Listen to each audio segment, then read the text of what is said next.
Alright, and we're back. oh, where's the game? Come on. Game, show up. Hello.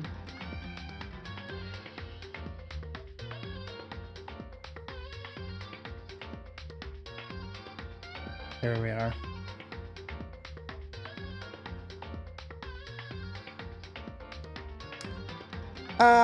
We're back. I'm gonna be playing through this next little bit of Danganronpa today. It's Monday. Nobody expects to see me on Monday. Ooh. But I'm gonna try and start streaming at least one more day a week. It's something I want to do. We'll see how it goes. Alright. Last we left off, I was in a trash pile.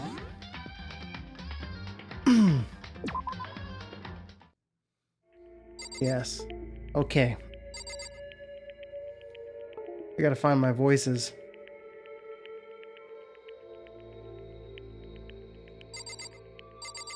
That's not how you spell that state.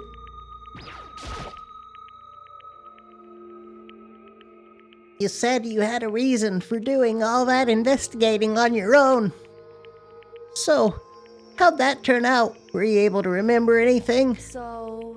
I think there's still a lot I don't remember, but at the very least, I was finally able to recall my purpose and my ability. You mentioned your ability. My ability. What everyone should have known me for. I'm the ultimate detective. I kinda put that together. That makes fucking sense. The ultimate detective? Correct. And the reason I came to Hope's Peak Academy, there was someone I had to find here in the school. You had to find someone? Who? Well, it was the headmaster of Hope's Peak Academy. The headmaster? Why did you want to find the headmaster? Because he's my father. What? In other words, I was separated from him as a child. As it turns out, he became the headmaster of Hope's Peak. Kyoko's dad. Is Hope's Peak's Hope's Peak's headmaster. Hope's Peak's headmaster? And that explains when Alter Ego told us how he thought the headmaster was involved. I'll find a way. Huh? No matter what it takes, I will find the headmaster. No matter what? No matter the cost. Kyoko, what's going on? My memory hadn't come back at that point, but when he said that, I felt strange. It makes perfect sense now, of course, since my whole purpose for coming here was to find him. That makes sense. However, But listen, Makoto, I want to make this perfectly clear so there is no misunderstanding. I said the headmaster wasn't the mastermind, but I didn't say that to protect him. I only said what I felt based on what I'd seen when I snuck into the headmaster's room. Then, what did you see in there? The room had been ransacked. The shelves were a mess, the desk drawers dumped on the floor. The only conclusion is that someone who didn't know where anything was had been in there. You mean the mastermind, right? it's true. That was my assumption, yes, and to confirm my suspicion, I decided to investigate the second floor of the dorms using the key I'd found. But why there? Because I also found this in the headmaster's room. This is some kind of map? Indeed. Makoto's voice just is not here today, guys. It's a layout of the entirety of Hope's Peak Academy.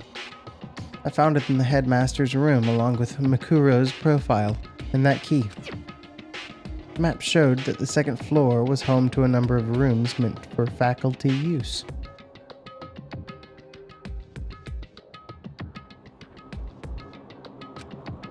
Some of the staff must have had to stay overnight from time to time, and I figured the headmaster would have some kind of private room there. I assumed that if that were true, that room would likely hold more clues, so I went to check. Correct. And that's when I finally remembered. I remembered that my purpose was to find the owner of that room. So, you went there to see if the headmaster really did have a private room there? However, But once I got there, I noticed that the second floor of the dorms didn't have any cameras or monitors. So, what was it like, that part of the school, I mean? It's hard to describe. All I can say is, the moment I saw it, I realized whatever's going on in this school is more horrific than we ever imagined. What do you mean? so I can't explain it. You need to see it for yourself, and I'm sure you'll get your chance soon enough. It sounds like it must be important.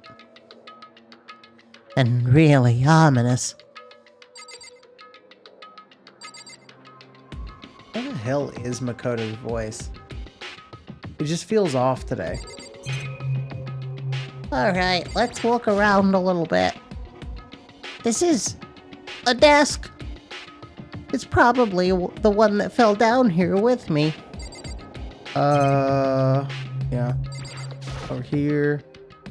That's a rocket and a tank. I'd better not think too much about what I'm seeing down here.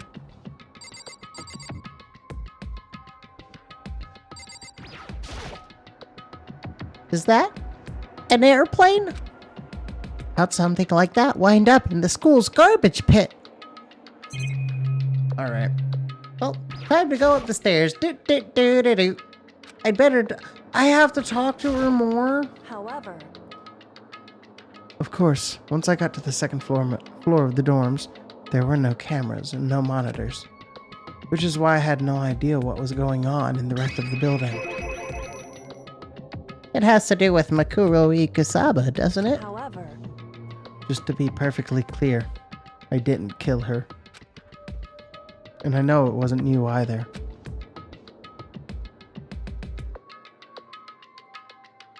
I know you're right.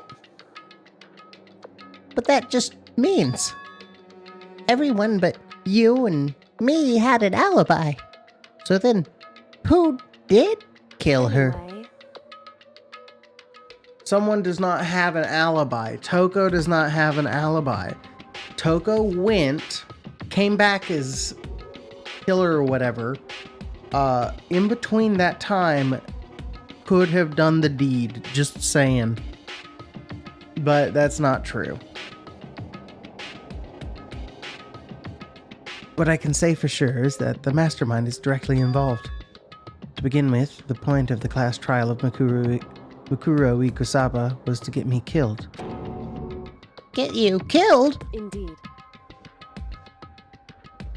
I stole that key and disappeared, and in retaliation, they wanted to draw me out and eliminate me. correct, That was the point of the class trial. It was? The mastermind knew they couldn't interfere directly. You mean because of school regulations? that's right, Exactly. With minimal restrictions, you are free to explore Hope's Peak Academy at your discretion. in other words, The mastermind is adamant about following the rules, and with that rule in place, they couldn't step in. Since they couldn't kill me themselves, they tried to use the class trial to do it. The mastermind couldn't step in because of the rules? That makes it sound like the mastermind himself is somehow bound by the school regulations. hey, There's one other thing I'd like to point out about the murder of Makuro Ikusaba. What's that? There was a point where Makuro may not have become the victim. It could have been you, Makoto.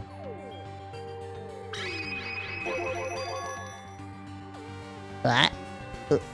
Excuse me, hold on, let me run this by you one more time. I could have become the victim? Indeed. You know what I'm talking about, right? Do you mean? During the night? I can hear them, you know? The footsteps of the god of death. What? I can hear the god of death as he moves.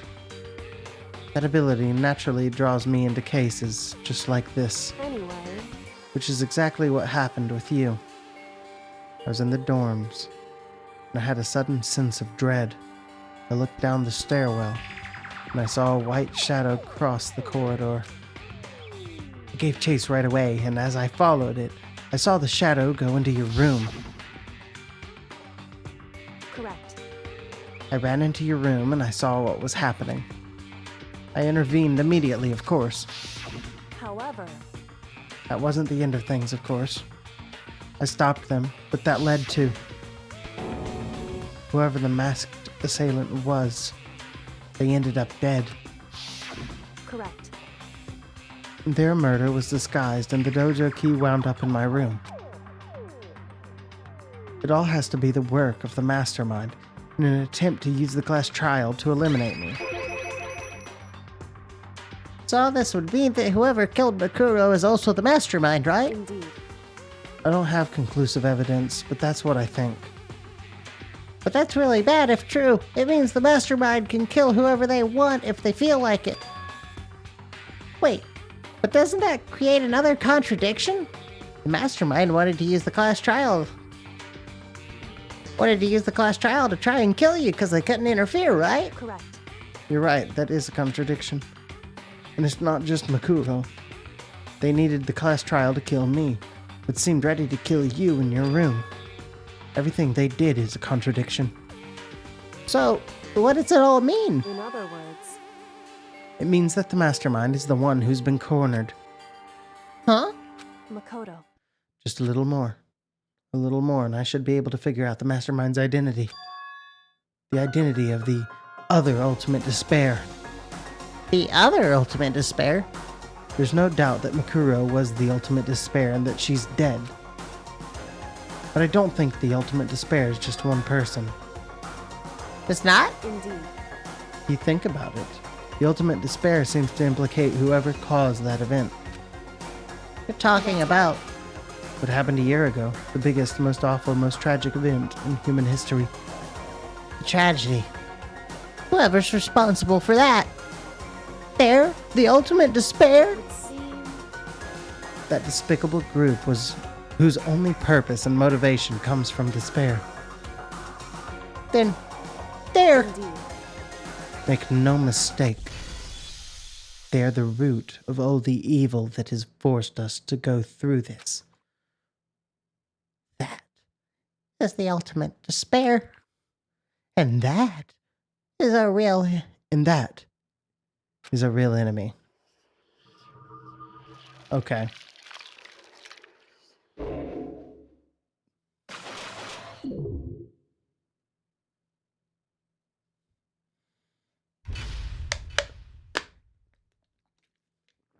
Damn.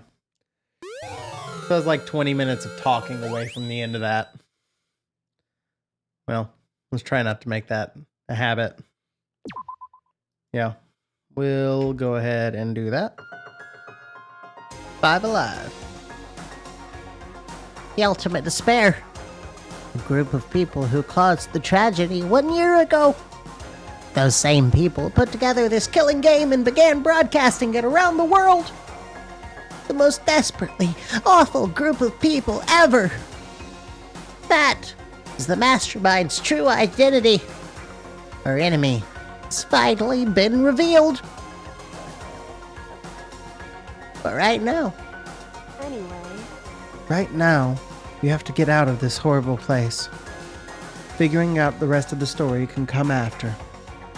yeah, you're right.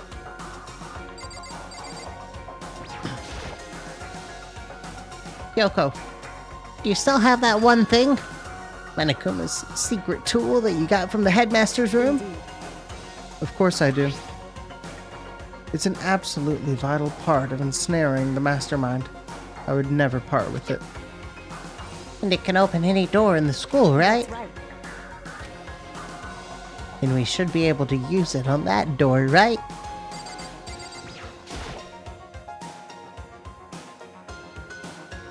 Hey, Kyoko. We can use that key of yours to open this door, right? It's true. Let's find out. Kyoko took out the key with the Monokuma design on it and slid it into the keyhole. And then... click. Yes, it opened! Indeed. Now we can get out of here. Let's go. Sounds good. We quickly opened the door and made our escape from the garbage pit. Finally. We were finally free. But there wasn't even time to take a breath of relief, because the real fight had just begun.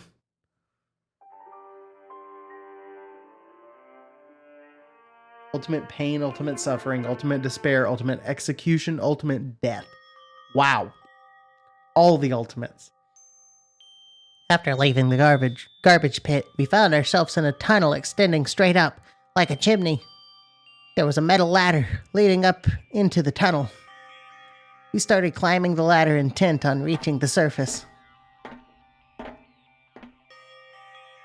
The ladder was impossibly long. I couldn't even see where it ended. We climbed into darkness. The passage was so dark and cramped I couldn't even see my own feet beneath me. I had no idea we were so far down. Hey, Don't lose your footing. If you slip, I won't be able to catch you. Yeah, I'll be careful. But now that you said that, I'm getting kind of nervous. Maybe talking will help keep my mind off of it. So, Kyoko, There's something I wanted to ask you. You said you're the ultimate detective, right? so how long have you been doing detective work? How long? so... Ever since I can remember. I come from a long line of detectives. Detective work is in my blood. There was a time when being a detective was considered a sacred duty. My family's always seen it that way. Then, is your family famous? wrong. Quite the opposite, actually.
Sorry, work stuff. Even among actual detectives, many people haven't heard of us. Huh? But how come? It's like your family tradition, right? So, Right. Because we take pride in it. pride. Indeed. A detective is neither light nor shadow. We represent neither justice nor evil. That is how we can uncover the absolute truth.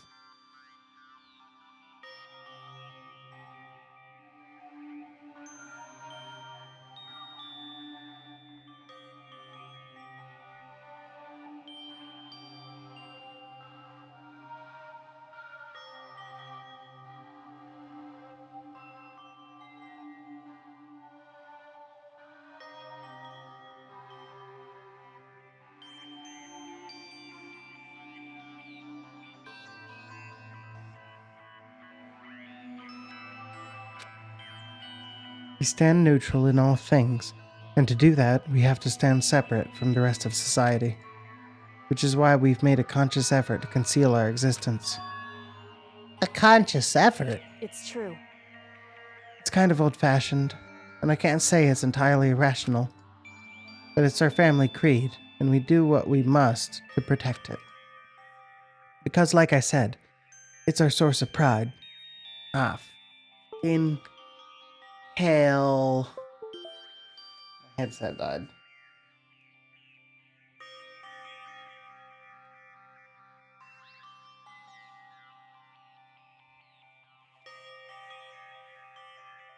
It's our source of pride.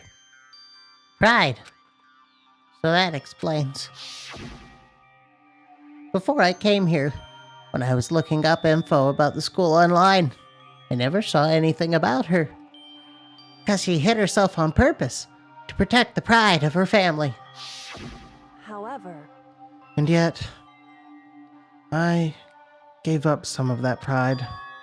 Huh? In order to enter Hope's Peak, I had to reveal myself to the school. I did it knowing it was something a true kitty-gitty detective would never do. But the reason you gave up that pride, the reason you would go so far to enter Hope's Peak, it was because that's how much you wanted to reconnect with your dad, right? There's no shame in that. what? Reconnect? I had absolutely no desire to reconnect with my father. Huh?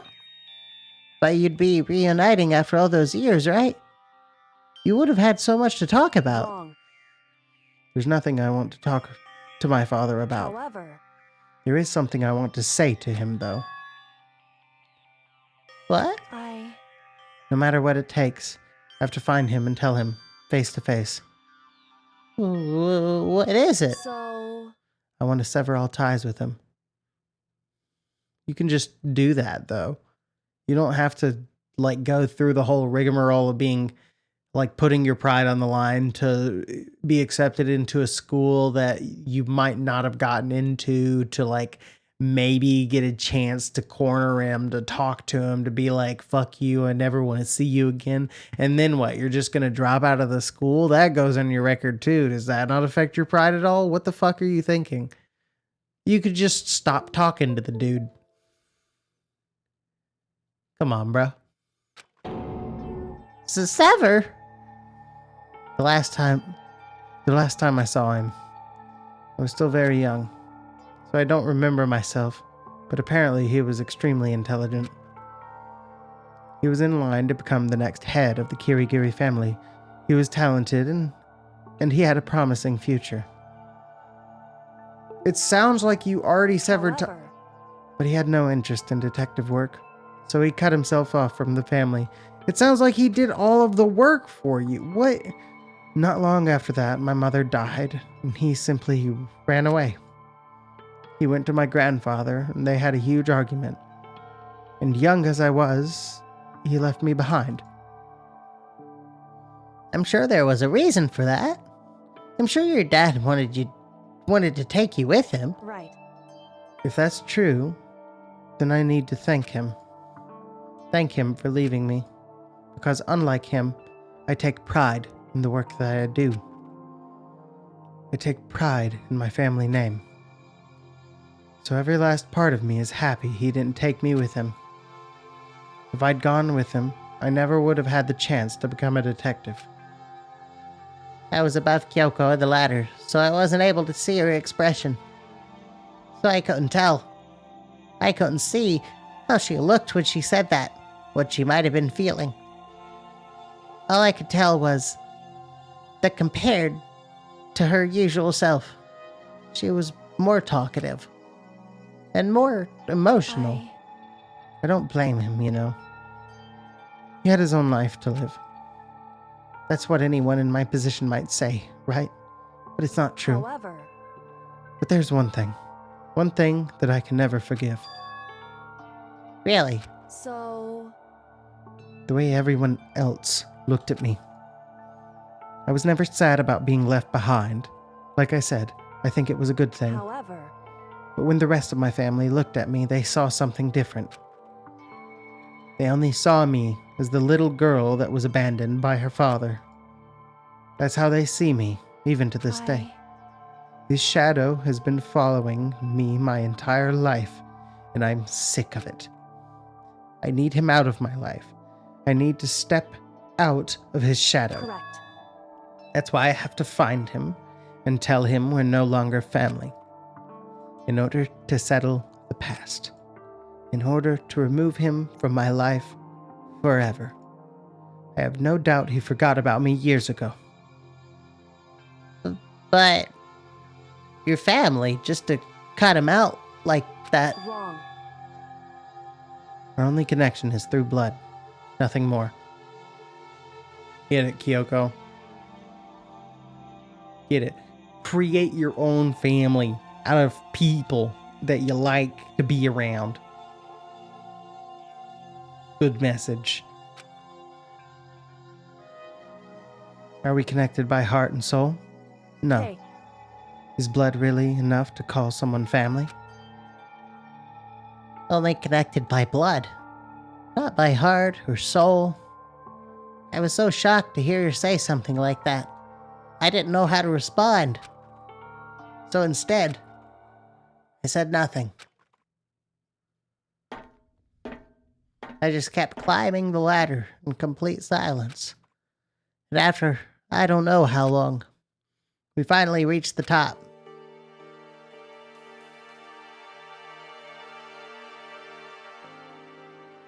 Also, I just want to go back in time a little bit.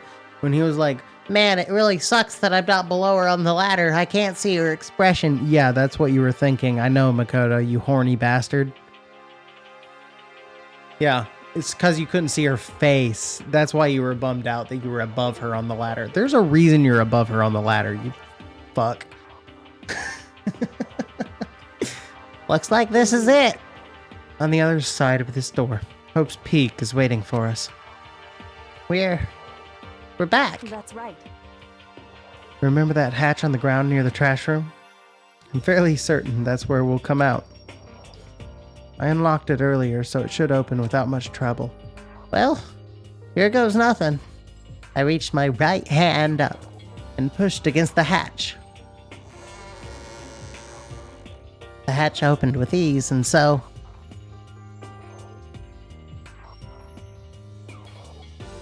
Looks like we're back. But I can't believe how long that ladder was. I'm exhausted. I can't exactly say we're safe and sound, but at least we're out of there. Now we're back in Hope's Peak Academy. Kyoko, thank you. I never would have gotten out of there without you. No thanks necessary. I was just returning the favor.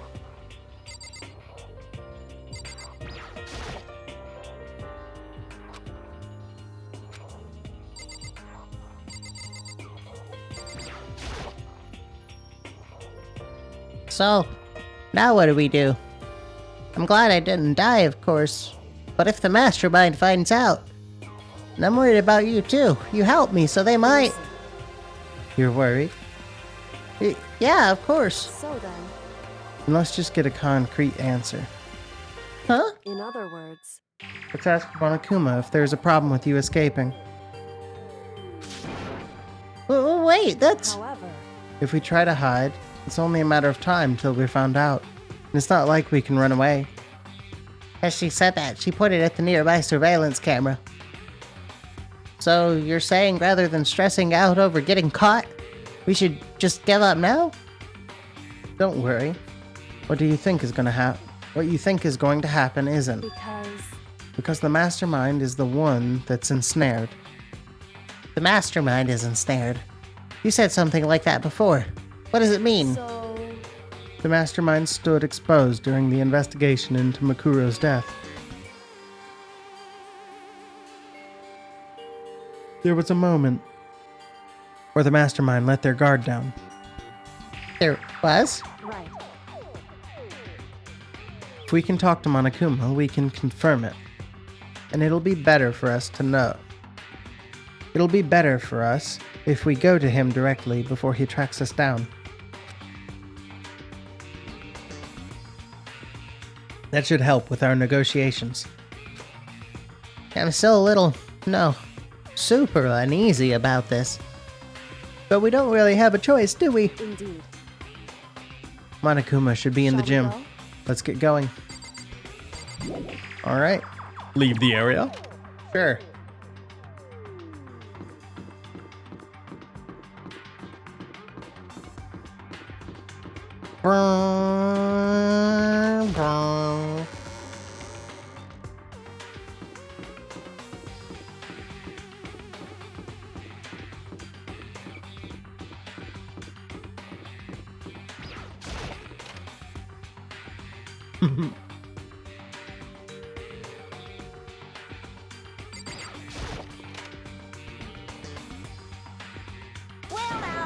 Well now. Hey, hey, hey, hey, hey, hey, hey, hey, hey, hey!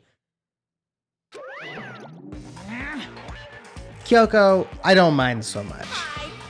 But Makoto's supposed to be dead. What is he doing here? That's exactly how I thought he'd react. Are we really gonna be okay? You were supposed to be punished. Did Kyoko help you? What? So what if I did? What will you do? If the guilty party is exposed during the class trial, they alone will be executed. It's unfortunate, but that is the rule. So now I gotta punish you again, and this time I won't leave anything to chance. Kyoko! Do whatever you feel you have to. What? However, But before you do, let me just say one thing. If you execute Makoto, that means you lose. Not that that matters to you, right? Huh? Lose? I lose? You. Explain yourself. What do you mean by that? because Well, you set up this latest class trial yourself, right? I was getting in your way, so you wanted an excuse to kill in me. other words, I was supposed to be chosen as the blackened and then executed, right? Hey! What are you talking about? however, But when Makoto chose to overlook my lie, your plan came blah blah blah blah. But when Makoto chose to overlook my lie, your plan came crashing down. The results of the trial weren't at all what you were expecting. Because you never imagined that in that position, one person would protect another like that. And in response to that unexpected development, indeed. you reacted by proclaiming Makoto the blackened and trying to execute him. You made the choice out of desperation. No, more than that. You must have realized that Makoto, who refused to be manipulated, was a threat to you as well. However, But then, there was another unexpected development waiting for you. An entity that would throw a wrench, so to speak, in your precious execution machinery. Alter ego. You never imagined the possibility of a being that could come to our aid after you'd killed it. am I wrong? Now here's the absolute truth. Makoto didn't kill Makuro. You did. Listen to me. So executing Makoto for it would surely be a violation of your rules, which I know you love so much. If the blackened is exposed, they alone will be executed. That's what you told us, right? That means I lose? You talk a big game. You're saying the blackened is me and not Makoto? Well, And you can prove this, right? Well, No, I can't. Don't just say it like that! What is this? What is this? A comedy routine? To make such bold claims without a shred of evidence. that doesn't matter. I don't have any right now, but with a little more time, I guarantee I'll find some. That's right. Because no matter how deeply you try to bury it, there is only ever one absolute truth. And now you're trying to talk like some kind of famous detective type. Because If Makoto really was the killer, he never would have come to you willingly like this. He would have feared for his life, feared another execution. He would have tried to run and hide. He would have been gripped by the despair you love You so love to inspire. However, But here we are, confronting you with nothing but hope in our hearts. What the heck? And that's supposed to be enough to convince me in the absence of evidence? indeed. It's not you I'm trying to convince. If you were to execute Makoto now, everyone out there watching this would be extremely displeased. Huh? Indeed. Imagine what everyone out there would think of you. Imagine what everyone out there would think if you killed Makoto. They would assume that you killed him because what we said is exactly right. Listen to me. Despair can never kill hope. Hey, Of course. You can say we're just making this all up. You're welcome to prove us wrong. No, you have no choice but to prove it. Because if you kill Makoto without proving your own innocence, you'll be accepting your own defeat. If you want to earn our despair, fair and square, we have to do. then I suggest you take my advice. So, what is this advice of yours? It's true. To do Makuro's trial over again. Only this time, you follow the school regulations to ensure a fair trial. It's time for one last showdown. One final battle between hope and despair. Okay. Hey, Well, that would make for a proper climax, wouldn't you say? A fair trial. One last showdown. In other words, this would be our chance to expose the true identity of Makuro's killer, of the mastermind themselves. But what reason would the mastermind have to accept the challenge? They'll probably just execute me without another word.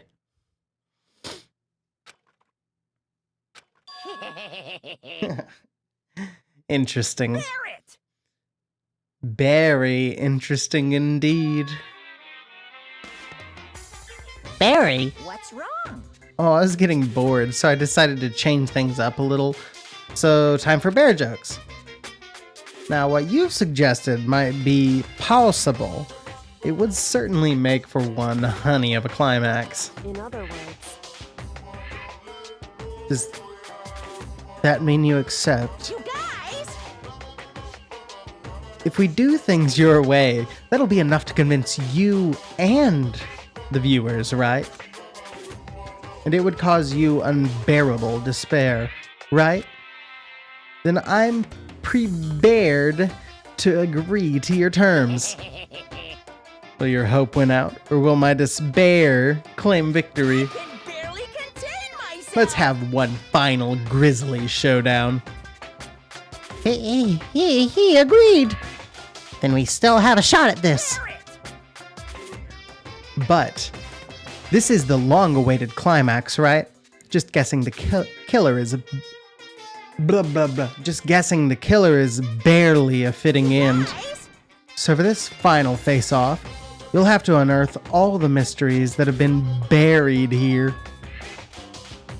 All the mysteries. That's right, every last mystery that's pawing around the school. If you can do that, Barely contain then that'll be enough to qualify as a victory for you. it's true. That's what we've been trying to do all along. Okay, well, good. Then let's bear it all. He's just saying bear over and over again. Please stop. If you can claw your way to the truth of Makuro's death and solve the mysteries of this school, guys! then you win. But if you can't do all of that, we'll all face execution, right? I can barely contain my excitement. When you learn the whole truth, what kind of despair will you show me? We're as excited as you are, I'm sure. Listen to me. When we've uncovered every last truth, how will the ultimate despair reveal their own despair? I honestly can't believe how this has all turned out. Hey, But before we get started, I want to clarify one more thing. Do you remember the rule? When one student kills another, that's when a class trial is held. What's wrong? I remember that, for sure. So what? hey, I just want to confirm that is what you said, right? And it's a true statement? You don't have to be so suspicious. I've said it before, but it bears repeating. Everything is based on the school regulations, and having a trial for Makuro is no exception to that. Huh? Makuro's trial is no exception, but it's part of the regulations. Which would have to mean that whoever killed Makuro...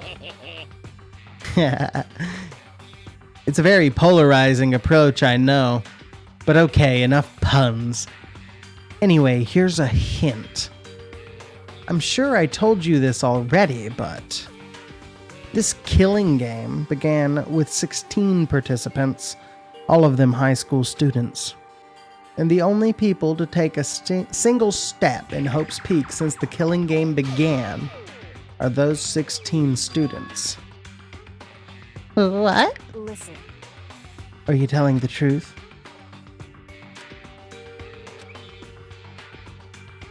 Why'd it go so quiet all of a sudden? Now I'm done talking. great.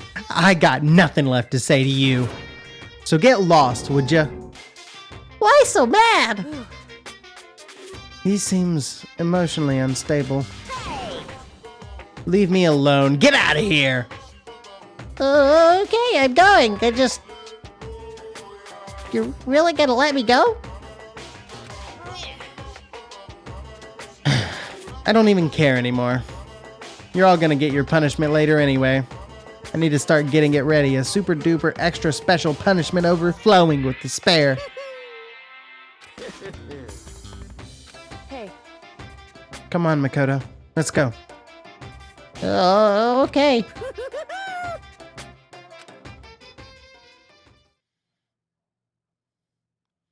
Badakuba's unstable laughter seemed to cling to us as we walked away. And just like that, we were out of the gym.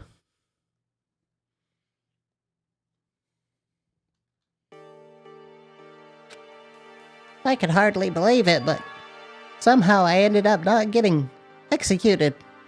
I still had my life, and we still had a chance. Overall, things turned out way better than expected. Once again, I was in Kyoko's debt.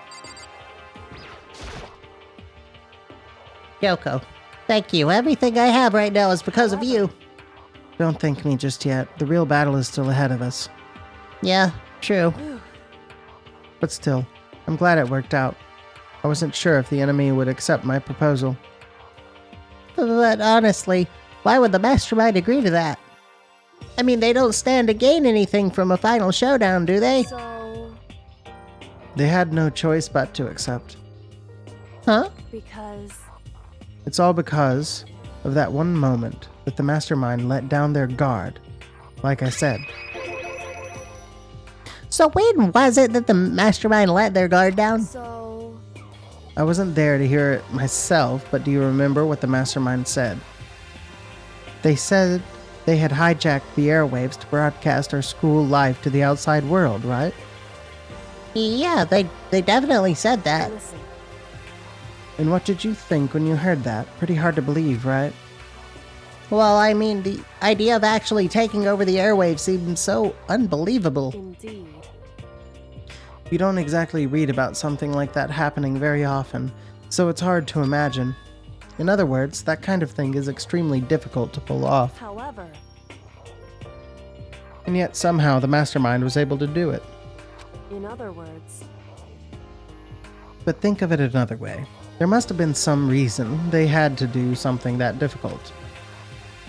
A reason? so, They had to show the world something, no matter the cost, us killing each other. They wanted... They wanted to show the world. see, The mastermind has been very adamant about not killing us directly, but forcing us to kill each other. And all their rules and regulations were designed to encourage that. Yeah, that makes sense. If those stupid regulations didn't exist, nobody would have killed anybody. in other words, For the mastermind's ultimate goal was to make us kill each other and show that off to the world. But why? correct. To prove a point, most likely. Prove a point. Hey, The outside world has a name for the students of Hope's Peak, right? A certain concept. You're talking about hope, right? that's right. And for those of us who represent hope to kill each other and sink into despair, the mastermind wants the world to see that, and to try and prove that despair is better than hope. That's their goal, as the ultimate despair. What? They want to prove that despair is better than hope? What kind of bullshit is this? That's ridiculous. True. You're right.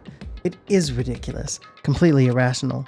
It's the kind of thing that nobody but those who call themselves the ultimate despair would devise. That group whose only purpose and motivation comes from despair. But is that really their only reason for making the rest of us suffer? Makoto. I know how angry it must make you. And yet, that same motivation is what led to the mastermind revealing their weakness. What? In other words, Because their goal is to broadcast this killing game to the world, the mastermind has had to be more particular than is reasonable about their own regulations. The mastermind simply ignored their rules. This wouldn't have been a game, but a one-sided slaughter. at the very least, At least that's how those who were watching this would have seen it.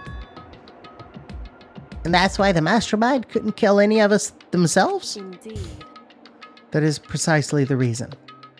No matter how much they may hate what I'm doing, I haven't violated a single one of their regulations.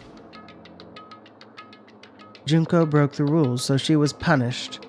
But in my case, they couldn't lay a finger on me. Right. So instead, they tried to use the class trial, following all their proper rules to get me killed. They began a trial that didn't have a right answer, then made me out to be the killer. But even that didn't work. It's true. Yes, thanks to you. And due to that failure, the mastermind took yet another risk. They attempted to kill you instead, who also was not the killer. And then when that fact was exposed on live TV to the entire outside world, the mastermind had to accept your suggestion? Indeed.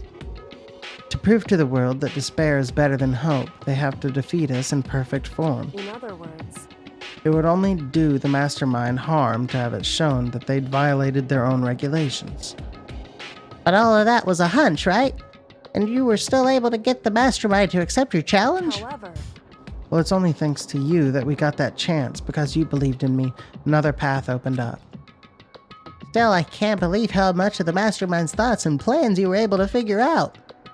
I didn't have the slightest clue. wrong. In the end, though, I couldn't prove any of it. It was just my reasoning. Essentially, I was making a bet. Whew. But it looks like I got it right. This time at least, I won the bet. She let out a quick sigh.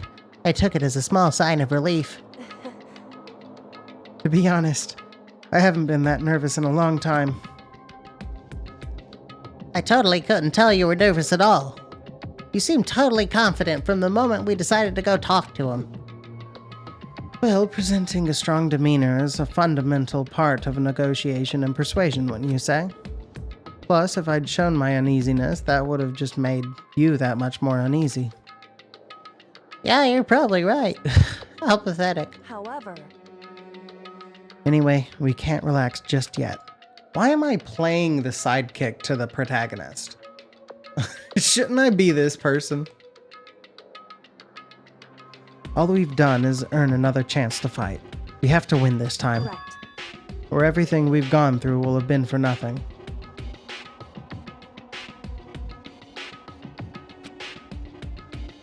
You're right. If we can't defeat the mastermind, it'll cost us our lives.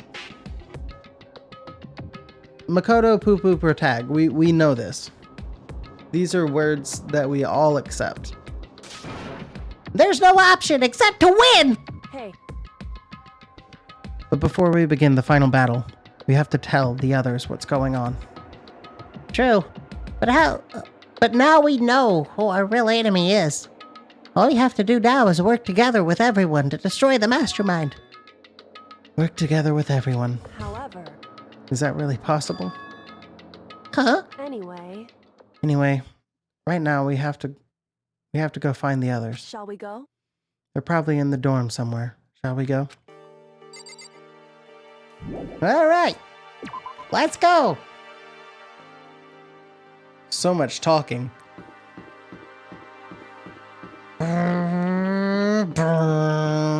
Ah, fuck. Headset turned off again. Need a new headset.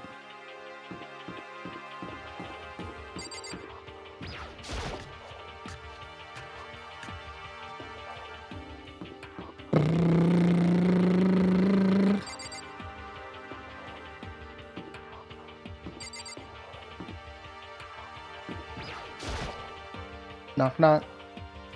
This is Bianca's room. Is he inside?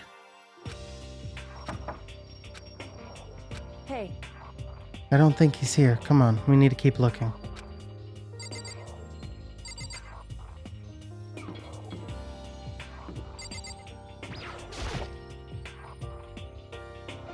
This is Toko's room. Is she inside? hey, I don't think she's here. Come on, we need to keep looking. Okay. Chihiro, Celeste. I'm assuming they're in the cafeteria or something. This is Hita's room. hey, Right. And finally, Hiro. hey. Okay. Yeah, they're probably all in the cafeteria.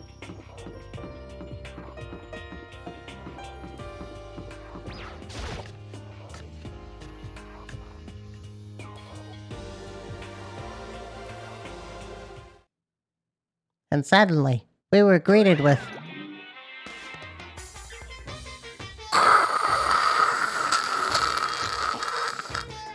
You again!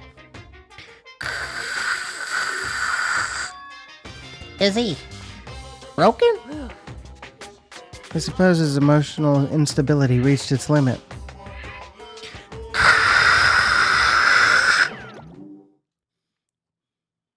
Jeez, what the heck? However, I wonder what that was all about. I couldn't help but let out a sigh of relief. Ah! Is that Makoto? You guys! It is! There's no two ways about it. That's Makoto. You survived? Jeez, you're like a stubborn little cockroach, you know that? I'm just asking to make sure, but you're not a ghost, right? Everyone was there. All my friends who had struggled together and survived. As soon as I saw their faces, I couldn't help myself. I started to tear up. What? Wait. What's that smell? What the heck? Yeah, man. That seriously stinks. It's Makoto. He smells like a wet dog. Get away! Shoo! Shoo! And in a flash, my tears dried up.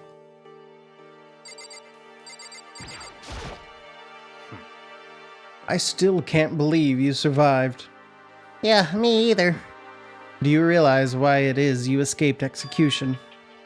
It was alter ego. He saved my life. Right.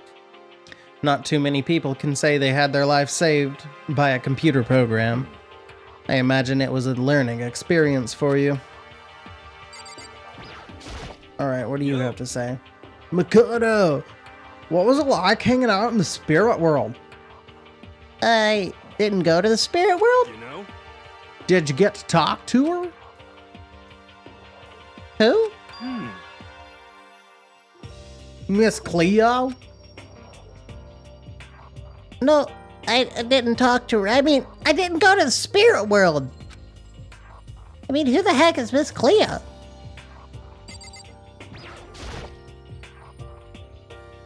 So what have you guys been doing while I was gone? Well, we figured that since the trial was over, we'd have access to new places again. And? No dice. All the rooms that were locked before were still locked. So there weren't any new areas. Then where can we go to find new clues? Ugh, you stink! Are you rotten? Rotten physically, mentally, every way you can be rotten. Sorry, I was rolling around in garbage for a while. This smell is so smelly.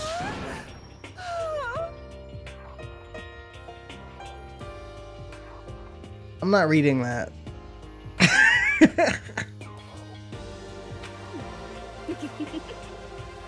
I win. She seems happy for some reason. Jesus Christ. There's no time to indulge in an extended happy reunion. We need to explain to everyone what happened with Monokuma. Yes. Explain? Explain what? But is it okay that you're here? What if the mastermind catches you? It's true. That's related to what I have to tell you all. I need to tell you all about the last class trial. Last class trial? In other words, We're going to redo Makuro's trial. Huh? What? Seriously? How about that? What's the point of redoing it? Makoto killed her, right? No, I didn't do it like I keep telling you. wrong. Makoto isn't the killer. And of course, it's not me or any of you. Then who is it? I see. What she's saying is it was the work of the mastermind. What? You're saying the mastermind killed Makuro? That's right. That's right. It was all an elaborate trap contrived by the mastermind. Makoto spotted the trap in time and did what he had to do to stop it. However, But his decision meant that he would be the one to die. What did you say? You spotted the trap, did you, Makoto? You make it sound like it was easy. I just, however, But executing Makoto, who wasn't the Blackened, is a clear violation of the school regulations. The rules state that only the Blackened is to be executed. The mastermind broke their own rules. Which is why I went and negotiated with them to have the trial one more time. And the mastermind agreed? Does that mean they really did break the rules? They had no choice but to agree. You used the TV broadcast to gain the leverage you needed, didn't you? correct. Very observant of you. Naturally.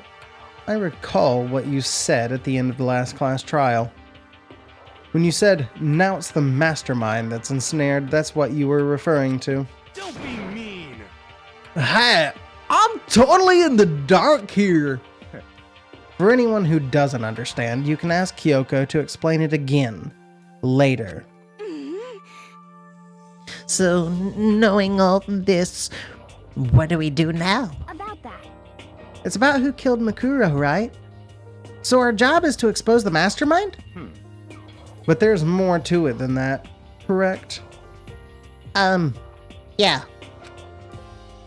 For us to win this time, we have to solve every last mystery surrounding the school. Every last mystery?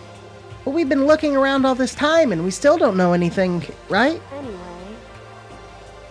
You've probably guessed already, but if we lose this time, everyone dies. Everyone! Hate you. Hey, who said you could agree to those terms without talking to the rest of us? I'm fine with the things the way they are. I'm fine living here forever with the master. I, meanwhile, want to get out of here as soon as humanly possible. anyway, At this point, the only way for us to survive is to unravel the truth. Interesting. In other words, one decisive final battle. A rather interesting development, I'd say.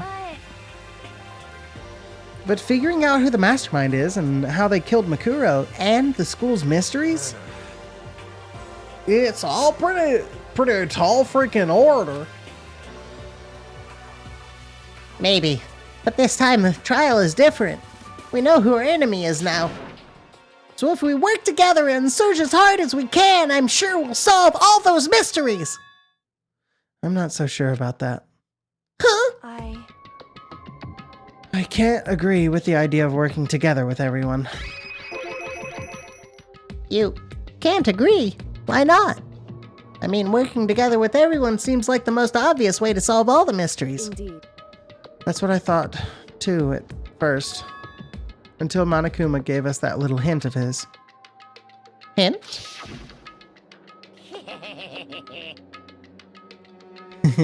It's a very polarizing approach, I know, but okay, enough puns. Anyways, here's a hint.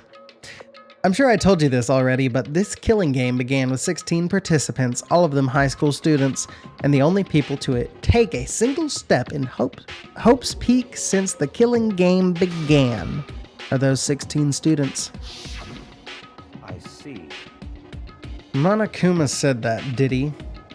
Then Kyoko's opinion is perfectly reasonable. Huh?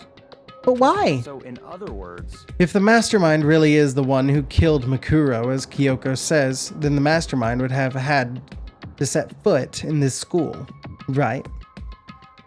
Monokuma could probably murder Makuro, but there's no way he could have disguised the scene like that. in other words, But according to Monokuma, the only people who have set foot in Hope's Peak are the 16 students who have been taking part in the killing game. The mastermind is... There were 15 of us in the main hall at the very beginning. Add in Makuro and you get 16. So the mastermind would have to be one of them? that's right. And of those 16 people we started out with, the only ones still alive are the people standing right here. Need I continue, or do you get it now? You're saying that the mastermind is one of us? No way! You can't be serious. Wait, we can't say for sure that's true yet. Monokuma might have just said all that to confuse us. Indeed. It's certainly a possibility, but only one among many. The mastermind being one of us is also a possibility. And that is one possibility we can't ignore. Yeah, I mean, they're an ultimate, right? The ultimate despair, so they must be a high schooler. You can't say it's not possible! But if one of us was the mastermind, they'd have to be controlling Monokuma somehow, right? But did you ever see anyone acting suspicious anytime Monokuma was active? Well, Maybe they snuck off and controlled him in secret. but I don't care how sneaky you are, we would have noticed someone sneaking off that many times. I'm right, right? Then maybe Monokuma was on autopilot. Maybe they loaded up all the dialogue and actions beforehand. In that case, there's no way he could have... There's no way he could have had all those back and forth conversations with us. Well, it wouldn't be entirely impossible if they directed the flow of conversation. Well, maybe, but still.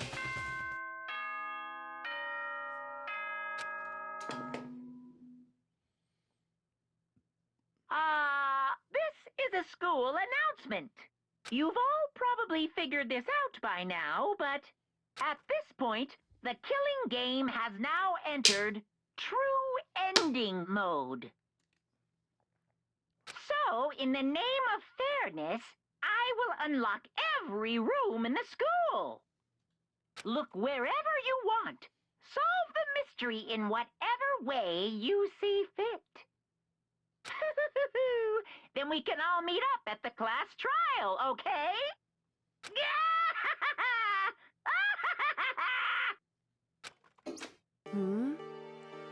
How very magnanimous of him to unlock all the rooms. That's fine. The time for talk is done. Now we need to begin our investigation. But...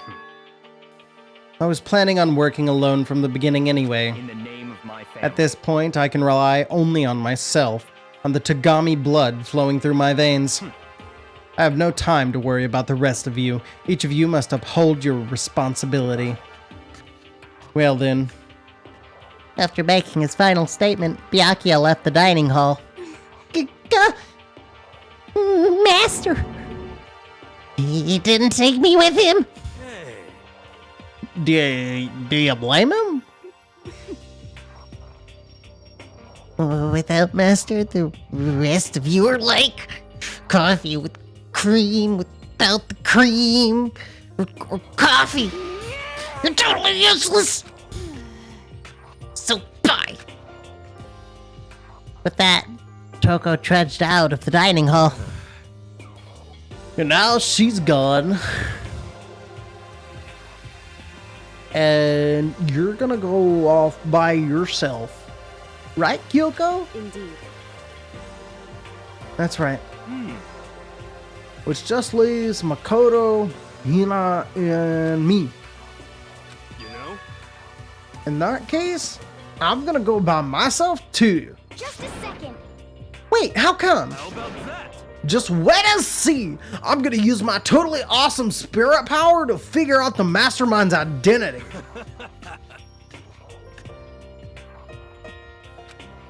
God. Laughing loudly, Hiro left the dining hall. Everyone's really gonna go off by themselves?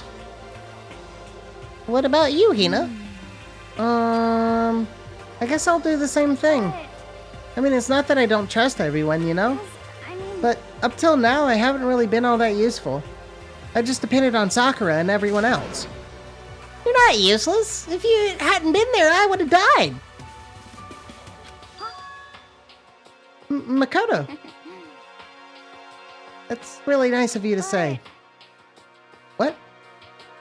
But still, I know I've mostly been totally useless. So I figure, at least here in the end, maybe I can find something that'll help us all get out of here.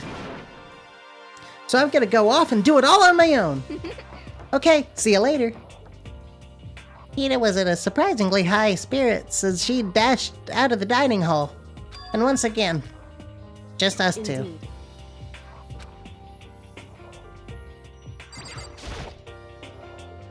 So, you're gonna go off on your own too, right, Kyoko? Well, don't misunderstand. Just because we're going to do our searches separately doesn't mean we can't still work together. So, That goes for all of us. I think I see what you mean. Doing our own investigating doesn't mean we can't work together in the end. I should just see it as us splitting up to cover more ground. And then we can get back together and share what we found. Yeah, that's right. so then, Well, I better get going. I have an endless list of things I need to check. correct. Monokuma said all the doors in the school had been unlocked, right? So we should be able to investigate every nook and cranny in the school. We can visit all the places we couldn't go before. Makoto. Makoto, no matter what it takes, we have to uncover the truth. By any means necessary. With that, Kyoko is gone, leaving only me. I don't have time to waste either. Have to begin my search. Still can't believe the mastermind might be one of us. So that's what I have to prove. I'll prove that the mastermind isn't one of us. I'll expose the mastermind's true identity and solve the mystery of this school. And then we can all escape together!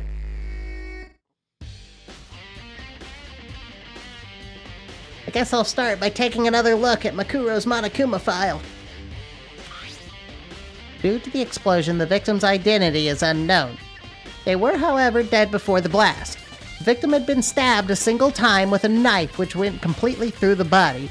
They had also been struck in the head with an object about as thick as a metal pipe. The body was covered with other wounds, but these were at least several days old. Once we find out who killed Mikuro Ikasaba, then we'll know who the mastermind is. So where should I start my investigation to figure out who killed her? I guess I should start with the rooms that were locked up until now. The headmaster's room, the biolab, and the door in the data center with Monokuma's face on it. Oh, and the second floor of the dorms where the gate was down before. That should be open now, right? After that, I'll have to double check the areas that are connected to the murder. Which means the garden and the dojo. Okay, time to get started. Okay.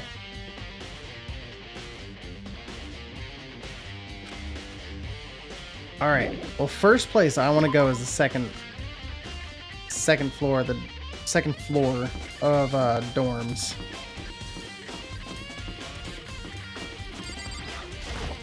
Because this is totally... The gate's open. We can finally check out the second floor of the dorms, which means I have to do it. I think we're going to see proof that Makuro is still alive. This is the second floor of the dorms. It looks like some ancient ruins. Or no, it's more like a battlefield. Like a bomb blew up here or something.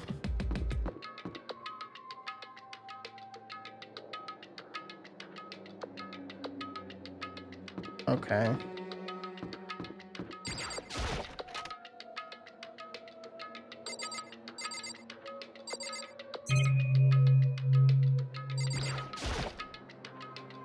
Bed is completely torn apart. I mean, it's not even really a bed anymore, it's just garbage.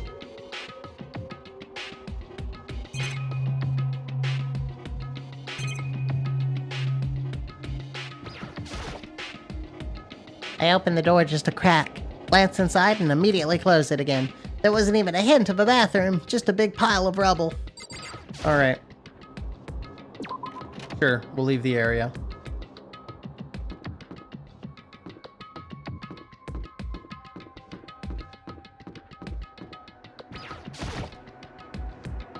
This is the girls' bathroom. Wow. Not even when your life depends on it. Shame on you, Makoto.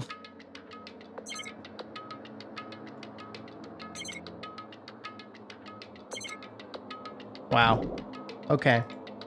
It's a very pristine bathroom for being on a Warzone floor. Putting that out there. That's a giraffe coming out of a locker. This room is filled with lockers. Must have been for the Hope's Peak students who came before us. The class before ours must have used these lockers. There is a ping on every locker. There's a metal plate mounted to the locker. I really want to know what's inside, but there's no way.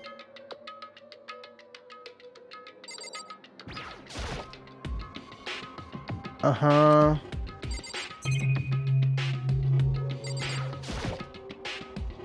I wonder if I can open this locker. Nope, locked. There's a card reader installed on the door. That must be how you get the locker open. After all, pretty similar to the card readers for the locker rooms on the second floor of the school. All you have to do is use your e-handbook to open those up. So does that mean? Let's just give it a try. I took out my handbook and ran it across the card reader, and then... no luck. Maybe only the locker's owner can open it? Means none of us can do it. Is that what all of this says?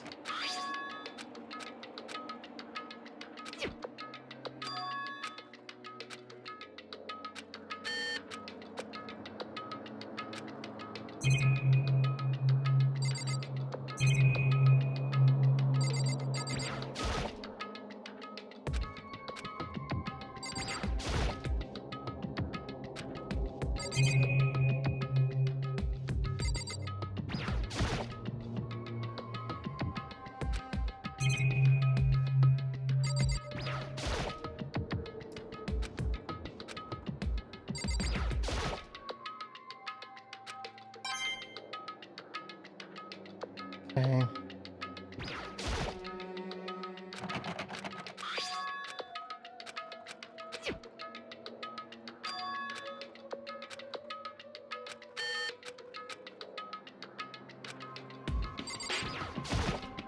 One of these might work on mine. The only reason I'm checking all of them.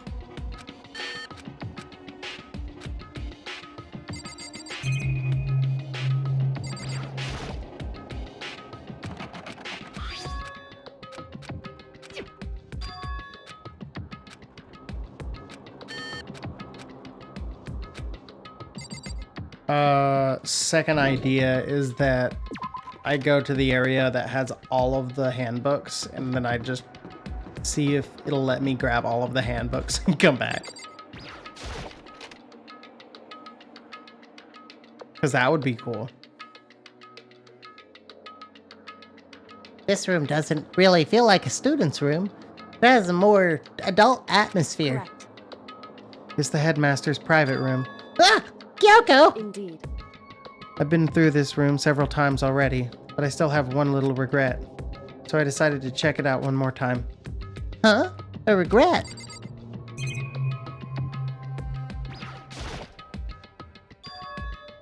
Huh? There's a strange gap in the wall. Is it some kind of design mistake or a construction defect or something? So, There's a gap here, but not just any normal gap. I can feel a breeze coming out. A breeze. There's likely an open space on the other side of this wall. Open space. Does that mean... You mean like a hidden room? I think I might know how to open it. Well, how? You know how to open it. Did you figure out some kind of trick or something? indeed. Very easy trick, yeah. So easy, I'm not sure you can even call it a trick. I saw a program on that PC that I think controls it. Enter the right password and the door should open right up. But I don't have a clue what the password might be. All we know is it's probably made up of letters and or numbers. We can't really go from there. You're right. That's not nearly enough to go on. Look through all this paperwork, all the files on the PC, everything I could think of. I learned more about him than I had any desire to. But nothing that might have been his password. When I think of how much time I wasted on this.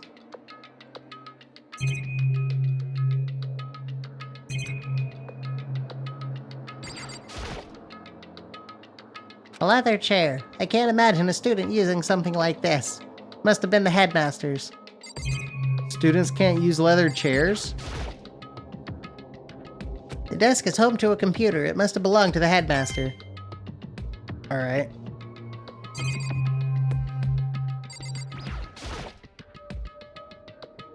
There's a PC on the desk. It must belong to the headmaster. It would seem. Whoever used this last, it looks like they were very interested in the ultimate despair. The PC still has some search results left on it. Then we might be able to get some info on the ultimate despair? However, There's not much though. Nothing we don't already in know. other words, The ultimate despair isn't one individual, but instead points to some kind of group. That group is responsible for the tragedy which happened 1 year ago. They're the worst of sorts of people whose driving force comes from despair. So are they Fenrir? however, And that's all there is to it. Not much to it, is there? And that's all there is. Not much to it, is there? whew, But I guess that's the best he could do as a complete kitty failure. But any information about the mastermind is helpful, right? I appreciate whatever info we can get our hands on. I see. That's a good outlook to have. Jeez. So there's a hidden room she couldn't get into. That's what she meant by regret.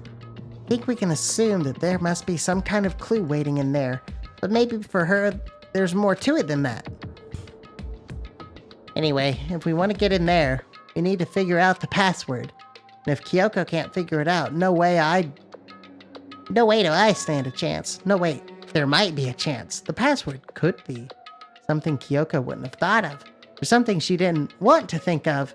For example, what about your name? What? Huh? Oh, sorry, I was just trying to think of what the password might be.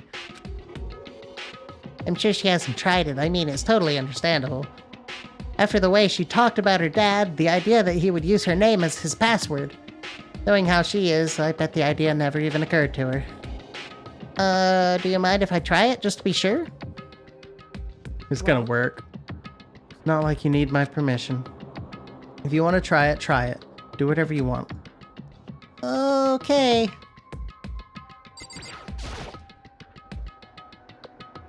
You know, I'm glad I thought of trying Kyoko's name. But if that's not it, that might just hurt Kyoko even more. hey, If you're worried about me, Makoto, don't be. I already know that your guess is wrong. Okay. In that case, here goes nothing. I collected myself, then turned to face the computer monitor. Let me just type the password here. I typed in her full name, Kyoko Kirigiri. My hands were tense, slightly trembling, as I finished typing it in.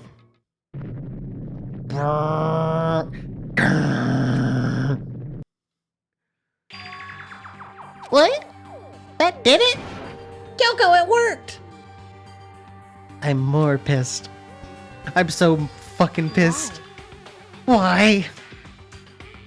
Kyoko?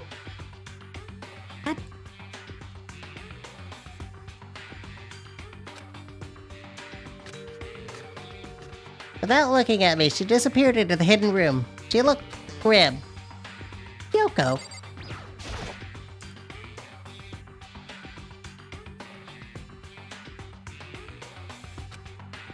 Hey, Kyoko? May as well not even have been in the room. Her gaze was fixed on only one thing. My present? Wrapped and covered with such joy. That's what made it so unusual. Well, before I check the present, look at the little picture. I better check out that suspicious present. Okay, fine. Let's check out the present. There's a brightly colored box here. It seems totally out of place in there. It's gonna explode, isn't it? The more I look at it, the more suspicious I get. Should we open it? I'm getting kind of a bad vibe from it. But I mean, we can't not open it. Okay. Be careful, Makoto. Why, you think it's dangerous? No, not dangerous. But surprising, probably. Huh? It would seem... If it is what I think it is. At the very least, it's not something you'll be happy to see. Wait, so you know what's in there? Anyway, Just don't scream or anything, okay? Are you saying it's something that'll make me want to scream? Oh, okay, I'm just gonna open it. Step by heavy step, I approached the box. He really narrates everything, just like extremely anxious. He's opening a present right now. He's going step by heavy step. I approached the box. I took a deep breath. And I took hold of the lid. Slowly, ever so slowly, I lifted it up. Light began to sneak its way into the box. I stole a hesitant glance inside and... She told you not to scream. Kyoko's advice was no use. I let out a trembling cry. It's bones! What was in the box? It was bones. Human bones. It was the last thing I expected to find in such a bright, joyful box. I mean, who could have possibly imagined? I see. Just as I thought. What? What the fuck made you think that was gonna be what it was? Just as you thought, how could you have known that? I mean, there were bones in there! Human bones! I agree with you, Makoto. Okay, Wrong. well, it's not that I was thinking of the bones specifically. I just had a feeling it would be his body. That's pretty much the same thing! A dead guy in a box! My father. Huh? What about him? Correct. What you found in the box. Those bones. That body. That's my father. Or at least, what's left of him. Are you serious? This is Kyoko's dad? The same man she's been searching for? Hold on, how can you know that for sure? How do you know that's him? So, Given all the information we have already, that's the only possible answer. So that same person may very well be the mastermind who planned all this out. And according to the files, the headmaster is a man in his late 30s. It seems possible, even likely, that he's somewhere in this school right now.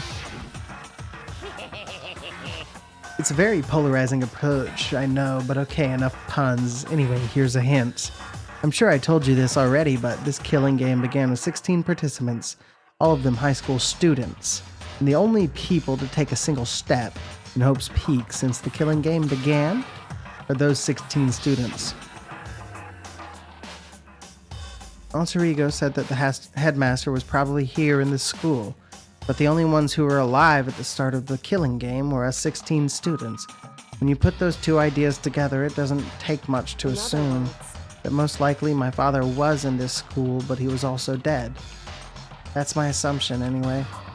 As Kyoko explained her analysis, she was completely calm.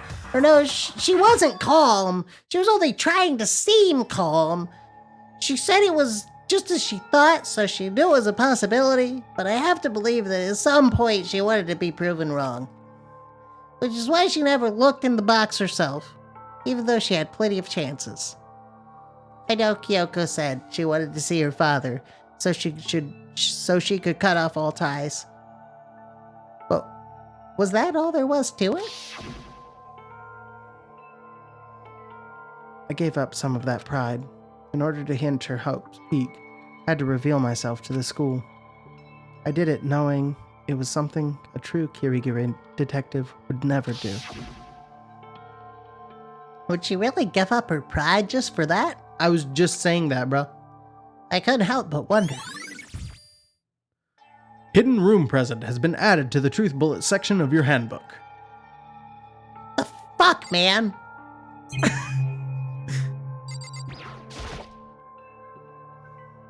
This filing cabinet seems like the kind of place you'd find a clue. I should take a closer look. There's fucking bones over there, man. I don't think Kyoko would like some stranger like me touching her dad's stuff. Hey, It's fine. Check whatever you want. Are you sure? Okay then. I went through each drawer one by one, starting from the top, but all I found were piles and piles of unrelated documents. He was pretty dedicated to his job, huh? well, Just because he didn't have anything else. He could have inherited our family business, our legacy. Instead, he left it all behind. now, If he couldn't even handle a job like this, he would have been that much more of a failure. I'm sure he couldn't stand the thought of that, and it made him desperate.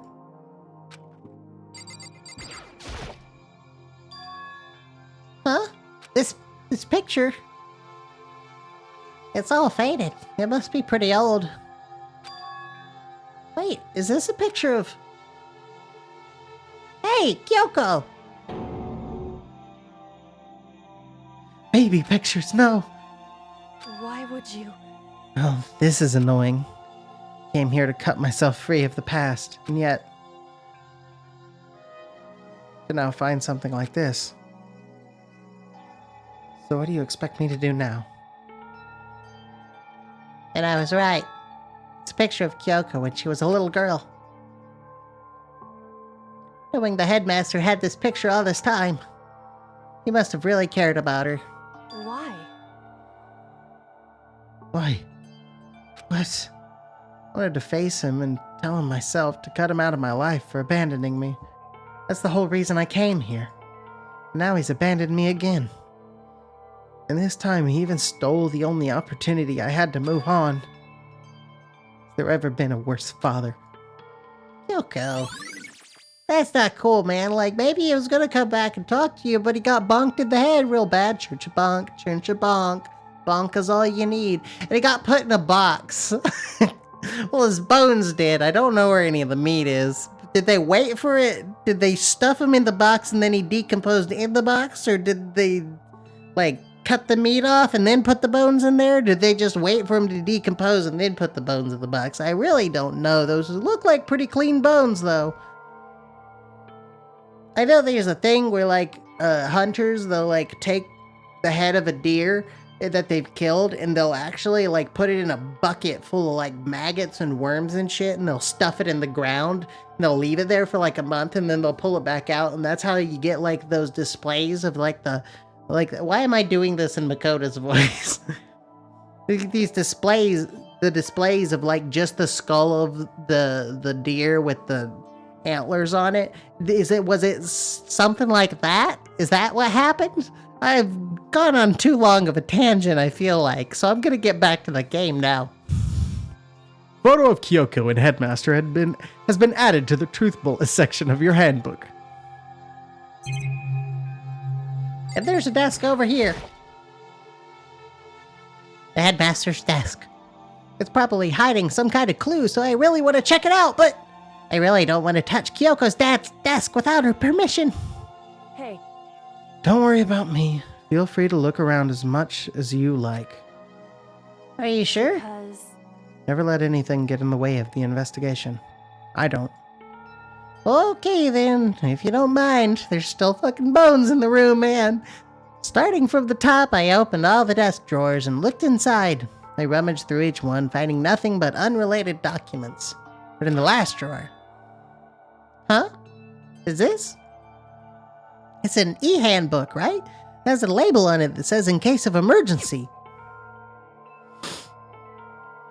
I found some kind of emergency handbook in the headmaster's desk. in other words, A handbook with no limitations given to the school's ultimate authority, the headmaster. I'm assuming that's what it is. I think you're probably right. It might prove useful as we continue our investigation.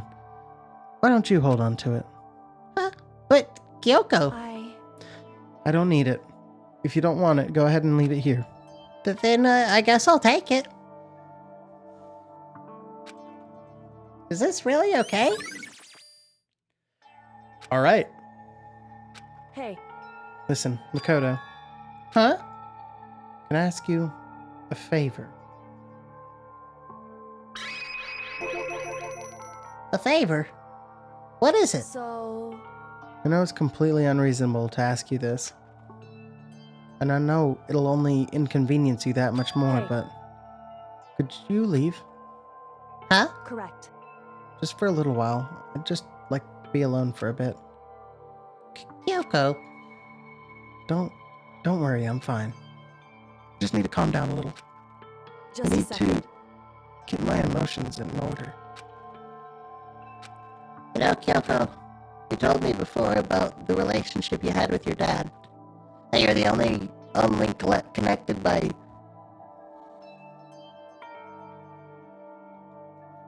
Audio just went goof.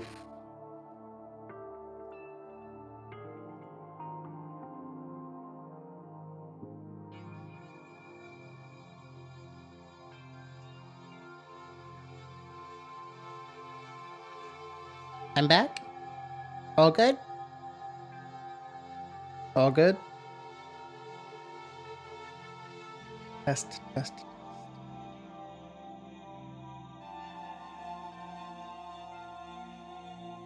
Alright. How you're only connected by blood, not by heart and soul?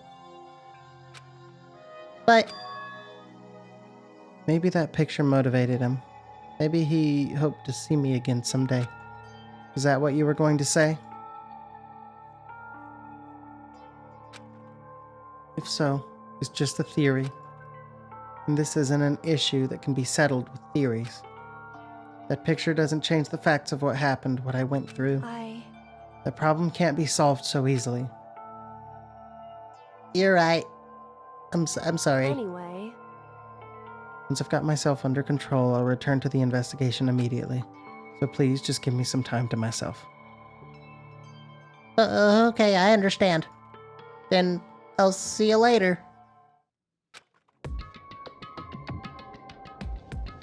Alright, well, I think I'm done with this fucking place. Is she really okay? Okay, it must have been a complete shock to her. I mean, it was a shock to me. Those fucking bones, man, to find out what happened to the headmaster. There's no doubt the mastermind performed that evil deed. Just how, though? I don't want to go back into the tangent, so I'm not, but... How? They're so clean. They killed the headmaster, killed Kyoko's father. They killed him. The headmaster's dead. The one leading the Hope's Peak staff, the one who finalized the plan to isolate you, was the Hope's Peak headmaster. So the same person may very well be the mastermind who planned all this out. And according to the files, the headmaster is a man in his late 30s. It seems possible, even likely, that he's somewhere in this school right now. But we were wrong about that. The headmaster wasn't the mastermind, which means the mastermind's true identity is... Alright.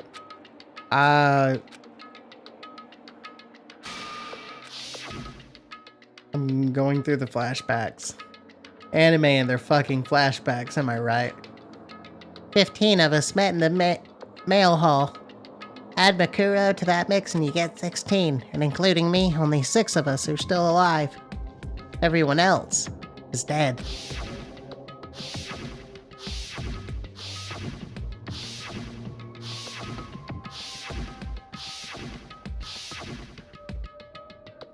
Even Makuro.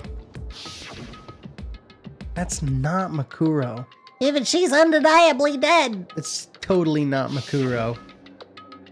So the ones still left alive are... B. Yakya. Hiro. Toko. Hina. And Kyoko. It's actually Hina. Hina's the mastermind. Only those 6 people are still alive. Then there's no question. Wait, no, that can't be! I refuse to believe it. There has to be some other way. There just has to be. Leave the area. Yeah. Alright, let's turn back around, because you know what I just got? I got me a key. Let's check all the lockers! God dang it!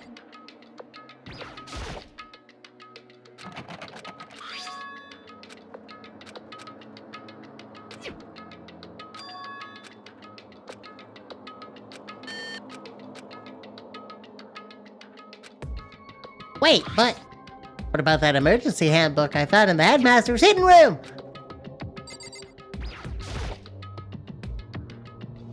Yep. Beep. Right, that's what I was hoping for. Let's see what we got inside. This locker is totally disorganized. Whoever it belongs to probably has organization problems in every part of their life. Jesus Christ. Okay, there's all kinds of textbooks and notebooks stacked up in no particular order, dust everywhere. Just have to assume whoever's stuff this is didn't do a lot of studying. Not that I can really talk. Trying to act as casual and natural as possible, I picked up one of the notebooks I saw. But the moment I looked inside the notebook, any sense of easiness I may have had evaporated. What? There was no denying what I saw. Inside the notebook was written, Yasuhiro Hagakure. This our Yasuhiro? The notebook also contained a large number of notes for a variety of different classes. Which would mean he attended classes here? Oh, that can't be possible. I mean, Hiro came to this school at the same time as the rest of us. We were all sucked into this evil world. We never even had a chance to take any classes. So what is this notebook? Locker notebook has been added to the truth bullet section of your handbook.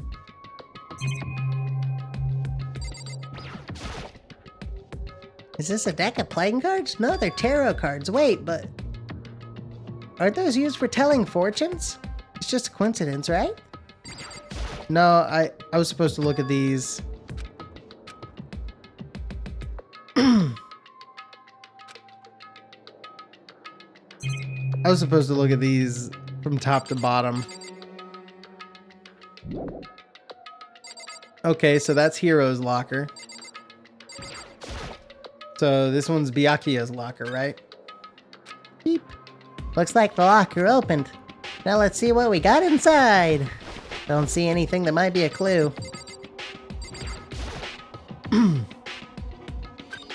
Uh-huh. This thing is practically empty. There's just one thing, some kind of pocketbook. I don't see a name written on it, so I can't say for sure whose it is. There's some writing inside. It could be important. I don't like violating the owner's privacy, but I better take a look. Looks like a girl's handwriting. And all the letters are spaced out evenly, like whoever wrote them was measuring them. Whoever wrote this must have been really meticulous. Huh? I was flipping through the pocketbook. My hand froze when I got to a certain page. I saw something familiar written there, words I'd heard before. There's a plan to turn Hope's Peak into a shelter and isolate the students here in a communal life. I decided to talk to the one who came up with the plan directly. Just so happens to be the headmaster and my father.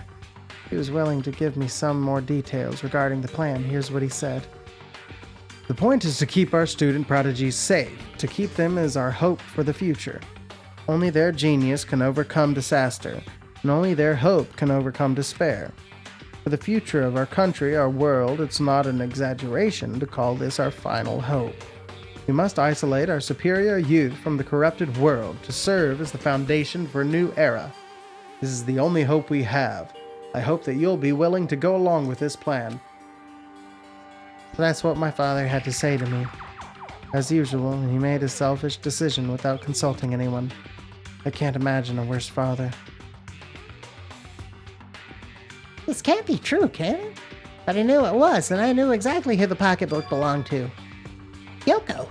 Couldn't be anyone else. But if this belongs to Kyoko, what was it doing in this locker? And what she wrote here completely contradicts what she already told me. She said she hasn't seen her dad since he left when she was little. I decided to talk to the one who came up with the plan directly. Right. It just so happens to be the headmaster and my father. What does this all mean? I quickly scanned the remaining pages of the notebook. Must have been looking for something that would prove me wrong about this whole thing, but when I reached the last page, the question mark spinning through my mind just started spinning that much faster. When I looked at it, unlike the rest of the pocketbook, the writing here was messy, disorganized, scrawled. Despair walks among us. What is this? What does it mean? I have no idea. How could this possibly make any sense? Despair walks among us, and so we survive. There's a second despair. What the fuck, man? Alright. The more I see, the less sense it makes. Because these lockers, I mean, they had to belong to the previous students, right? Why am I seeing this? Why are there things in the lockers that look like they belong to people here? A notebook that seems like it belongs to Hiro, and a pocketbook that seems like it belongs to Kyoko? There has to be some kind of explanation. But if I want to find out, I have to keep moving the investigation forward. And I have to believe in everyone. Uh-huh.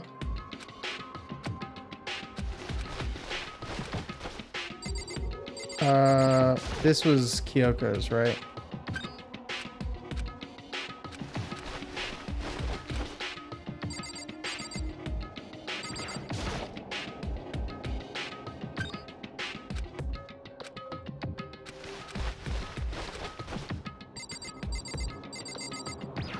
I guess that was all of them.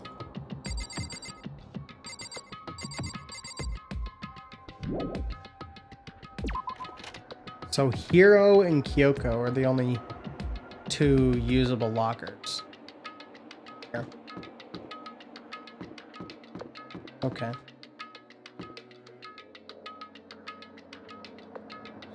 So that's all of that.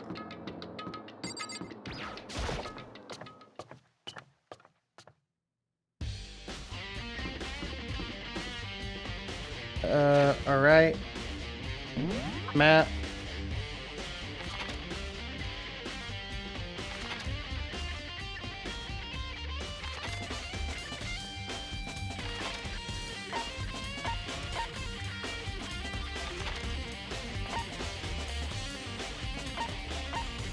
Well, that's where I want to go. So yeah.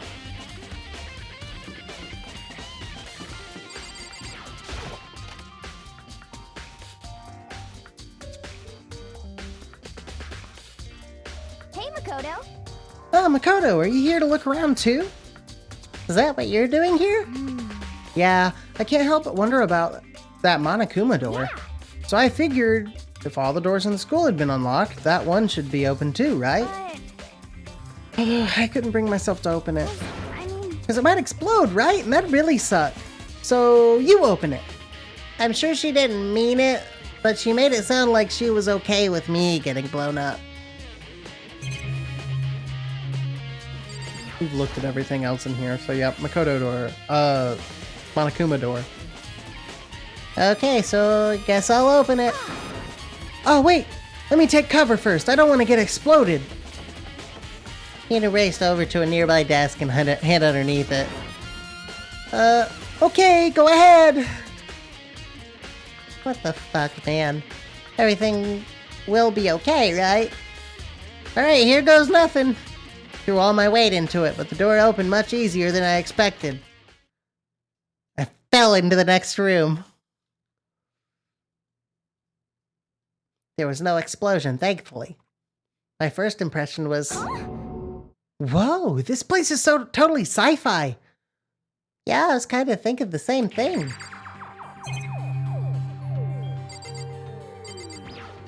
There's a hatch. There's a little control pad. What is this device? It looks like some kind of control panel. Really over the top, though, like some kind of military installation or something. Yeah, it kind of looks like a mech cockpit, right? Hifumi'd probably freak out if he saw it. Cockpit? So the Monokuma room has a control panel that looks like some kind of cockpit. Then, could that mean... okay. Alright, let's start poking at it or whatever. I'm gonna start pressing buttons. Oh, hold on, you can't just or whatever something like this. But it was too late. Hina was already jabbing away at the control panel. Huh? Did you hear that? Yeah, I think it came from the other room. Hina, what did you push? I'm not totally sure, but I think it was that one. The button that says Data Center. Data center? I took a good look at the control panel. I saw a bunch of buttons, each with the name of a room next to it. Just like Hina said, there was one labeled Data Center. That must be the one she pushed. But the Data Center, that's right next door. The room we were just in, that's where the strange noise came from. I probably better go check it out. Yes, please. I'm kind of scared out of my mind right now, so I'll just cheer you on from over here. Return to the data center? Yes.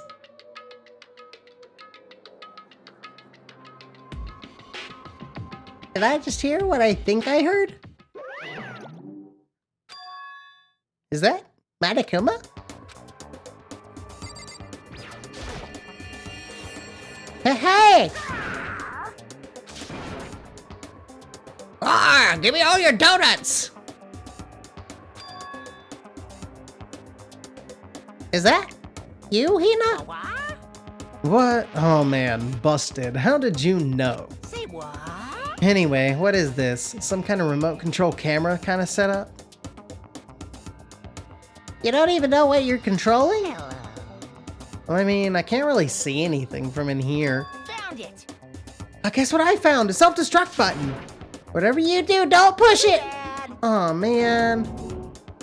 Are you seriously gonna push it? Hey Cameron. Good joke. Anyway, I guess that settles it. The room with the Monokuma drawing on it and the control panel inside.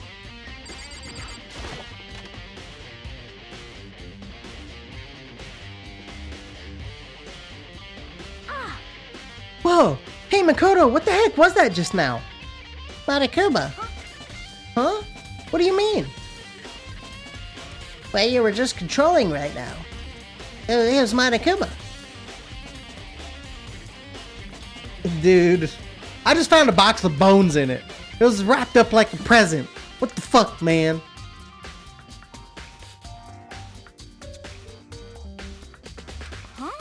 Monokuma? What? For real? Yep. Looks like that panel definitely controls Monokuma. Which means the mastermind has been controlling Monokuma from this room. Yeah, they were definitely in there. Mastermind has been controlling Monokuma from this room.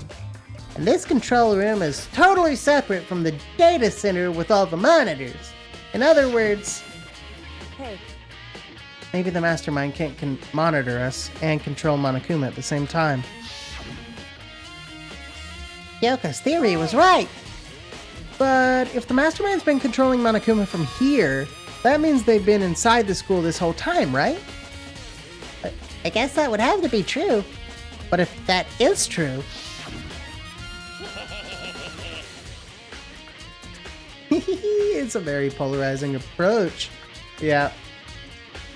I think it's someone who's dead. I think it's this Makuro, the 16th student, honestly.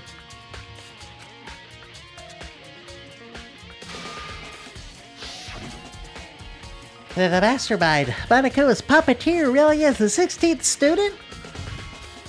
No, it can't be. There's no way, right? I think the body that we saw in the previous trial was like Junko or something, and it was done up in a way that it made it look like a different person. And then the face was exploded, set on fire, you know, so like it makes sense to me that that would be the case. Like, yeah.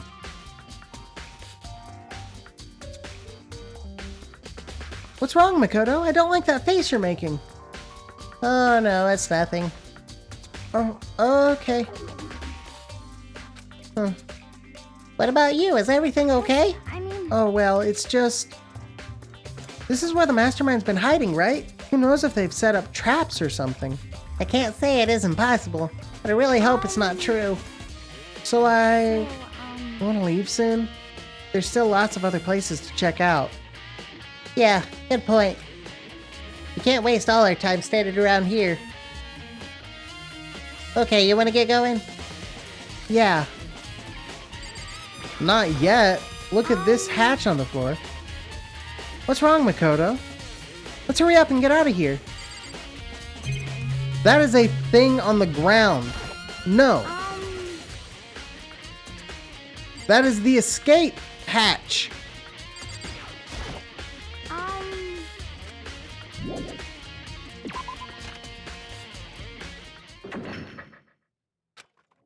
As soon as the door to the data center was closed, I heard a strange sound. What was that? The door, it just locked on its own. What? My hand shot out to grab the doorknob. You're right, it's locked, but why? Of course it's locked, because the data center is now restricted.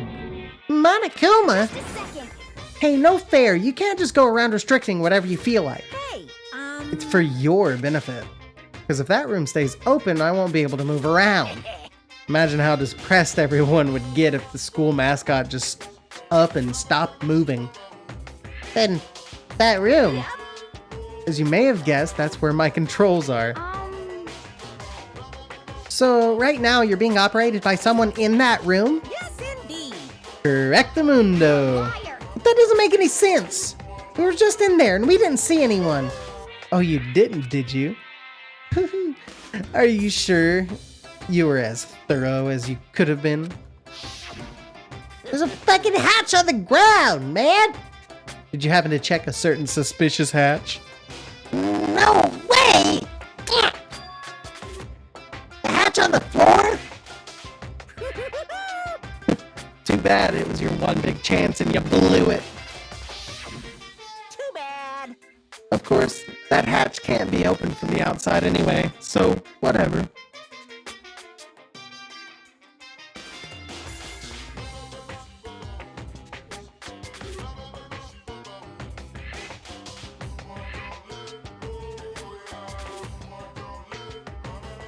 I should be back now. Now then, this room is officially restricted. So no more investigating. I'll be relying on you guys to tell the others. Peace. He's gone, but So, was he telling the truth? The mastermind was hiding in there? In fact, if you think back to when we got locked out of the control room, that proves it for sure. Then when I said we should leave, Well, that hatch couldn't be open from the outside anyway, right? So it's not your fault. sorry. okay. Anyway, we don't have to let it get to us. We have to stay positive and make the most of the time we have left. You're right. If there's one thing I'm good at, it's keeping my body moving. Okay. Okay, I'm gonna go run around and tell everyone what we found here. Nice! You got me all motivated again. Okay, I'm out. See you later. And it took off at a full sprint. And I have to do what I can too. That's the only way forward. Alright.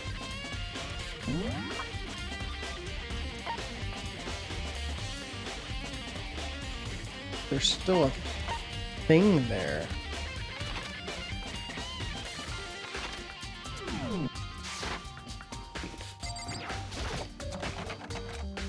Definitely locked. Figured I wouldn't be able to get into the data center. Alright.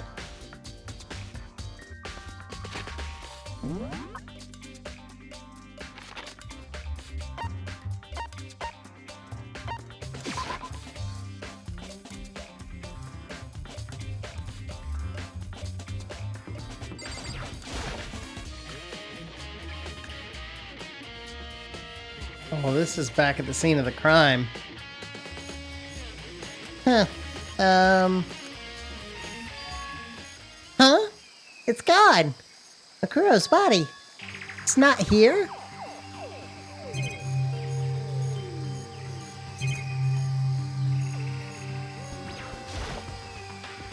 Maybe the body's inside the tool shed? I better check just to be sure. I didn't find anything even close to a dead body, but if it's not in here either, then it must be. I have no idea where. But corpses aren't the only thing I need to check in here. There's one other thing. That tart. The tart played a key role in another case, so I better look into it. The killer used the tarp to keep the sprinklers from getting the body wet, which means the killer might have left some clue behind here. Huh? I didn't notice this before, but there's a small stamp on one corner of the tart. It says Biolab. Then this originally came from the Biolab? TARP has been added to the Truth Bullet section of your handbook. Alright.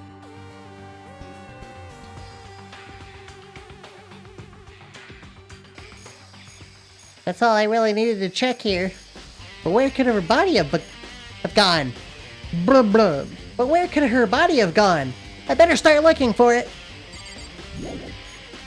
Leave the area? Yes.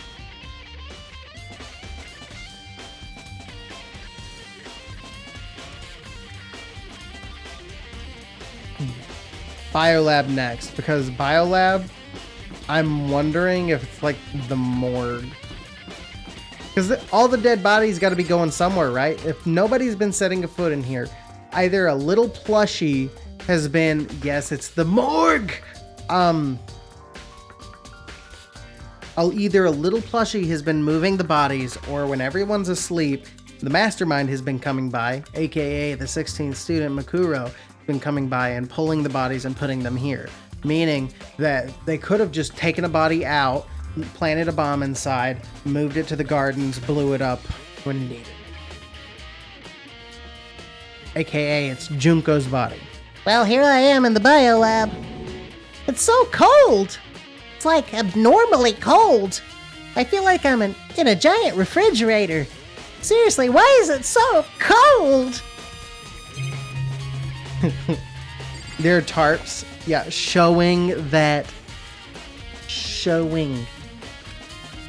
I'm a genius. I've been seeing a lot of those things lately. And this one, those also say biolab on them, I bet. I'm cold!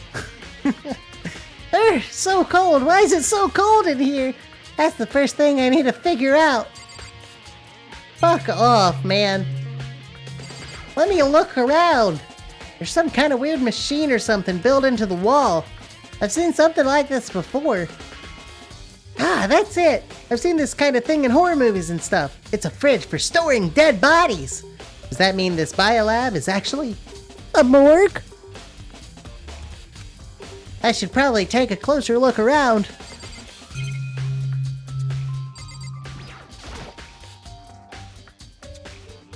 Uh-huh. Yeah. The ones on the left. The right-hand lights are off. And looky, one of these is not lit when it should be. 1, 2, 3, 4, 5, 6, 7, 8, 9. So if there's only 6 people alive, why is there a 7th one off?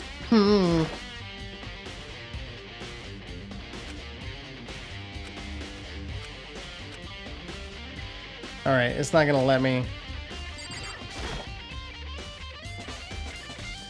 Oh, there's some kind of booklet here. It looks like an instruction manual. We offer an eco-friendly alternative to standard dry ice for all your cadaver needs. In addition to the germicidal lamps, we also provide an ozone generator for the removal of ethylene gas. Simply insert the cadaver and the blue light will let you know the automated systems have activated. Temperature and humidity levels will be adjusted automatically for optimum settings. With our system, anyone can keep a body fresh as a daisy for as long as you need.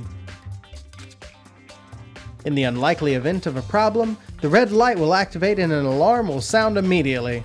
The exterior is stainless steel and we do offer an optional leather upholstery upgrade package.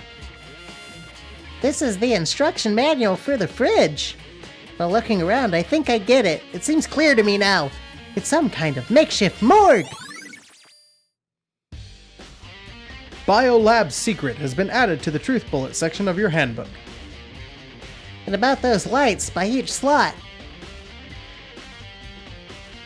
It looks like it's set up so that when a slot is occupied, the blue light comes on. Which would mean inside each slot lit up in blue. Another one of the victims is... Uh-huh. I can't let my emotions take control right now. There's only one thing I can do for everyone who's died. And that's defeat the mastermind. And to do that, I have to continue my investigation. I don't have any other option. Well, hold on. We're not done here. Open the fucking... You would get undeniable evidence if you opened, so it would be Sayaka. If it goes 1, 2, 3, 4, 5, 6, 7, 8, 9.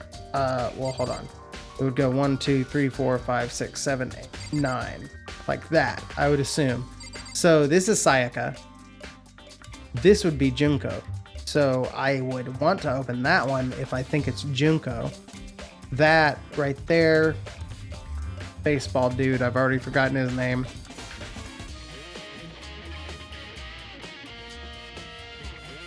But yeah. Yeah, so right there should be a burnt face body.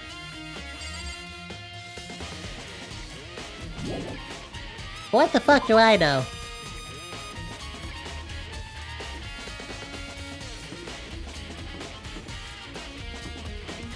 What a way to just like know, though.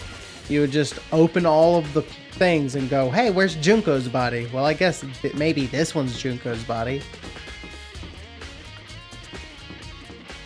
But no, that's too simple.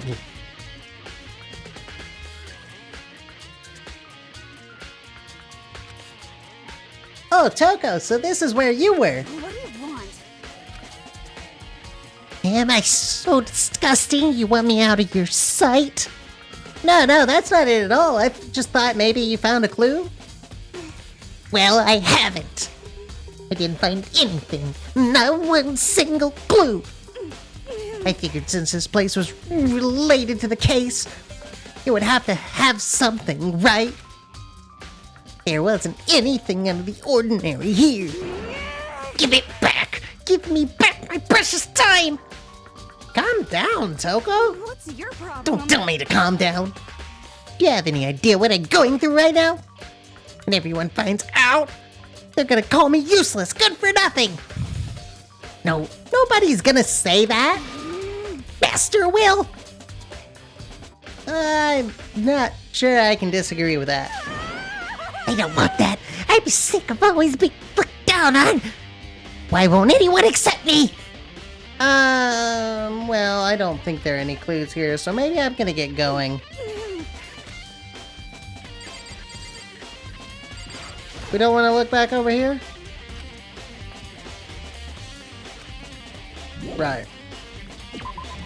Okay. Well, bye. I'll say I haven't seen Byakuya and I haven't seen Hero. And I found a locker with some Hero shit in it. So I feel like I'm gonna go to the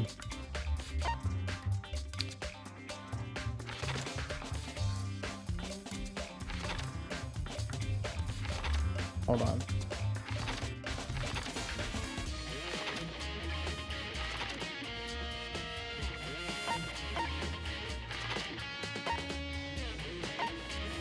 Yeah, so I feel like I'm gonna go here to the headmaster's room and I'm gonna find Byakuya, but not Hero.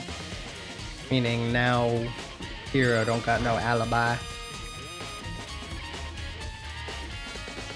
Which would also, that's also an option. There's Byakuya. This is the headmaster's room. I've heard an awful lot about it, but this will be my first time seeing it for myself. Oh, Makoto, it's you. Oh, Byakuya! Alright, where do we want to start? Not with Byakuya. Let's look at these shelves behind Byakuya! The bookshelf seems really well made and it's filled with files and thick books. Okay. That's all I wanted. There's a camera! Grrr! Even if in the headmaster's room there's a surveillance camera! Alright. There are documents scattered all over the floor. Somehow it makes me feel anxious. There are trophies and even a shield in the display case. Come on. Hey, Makoto. Not possible. Are you ignoring me? You think I'll forgive that just because you're you? Such ignorance. When we get out of here, remember this moment. Well, you came to the right place this time. Would you like to see something interesting? What do you mean, something interesting? Take a look at this. The thing sitting on the desk that I was about to look at? You bitch. You catty bitch. It was on top of that pathetically ostentatious desk. Class 78 student registry? It contains profiles for all of us, and Makuro. So in other words, Apparently, Class 78 refers to us. Wait, when we found Makuro's profile in Kyoko's room. I see. That's right, it also mentioned Class 78. This must be where Kyoko got that page. And since the rest of our profiles are listed in there along with hers, In other words, there can be no doubt Makuro was a student here at Hope's Peak Academy, just like the rest of us. Makuro Ikasada, the 16th student. That must be how Kyoko learned about it. But it seems that Kyoko was in a hurry. Huh? What do you mean? I'm talking about when she stole it. The uneven tearing, the way the paper had been crumpled. She must have been in a hurry. Well, since she snuck in to get it, I'm sure she wanted to get out as fast as possible. But what's your point? She was in so much of a hurry that she only got the first page. The first page? Correct. Makuro's profile actually contains 2 pages. What? So, in other words, In other words, when it comes down to this profile, there was more information about Makuro that we still didn't have. What kind of information is it? Why do you ask me to explain every little thing? You can read, can't you? I was gonna fucking read and you stopped me. It seems to be some sort of detailed report put together by the headmaster himself. I don't know what kind of man he was, but I'm glad he left us such an interesting clue. I was half listening to Byakuya as I skimmed through the report.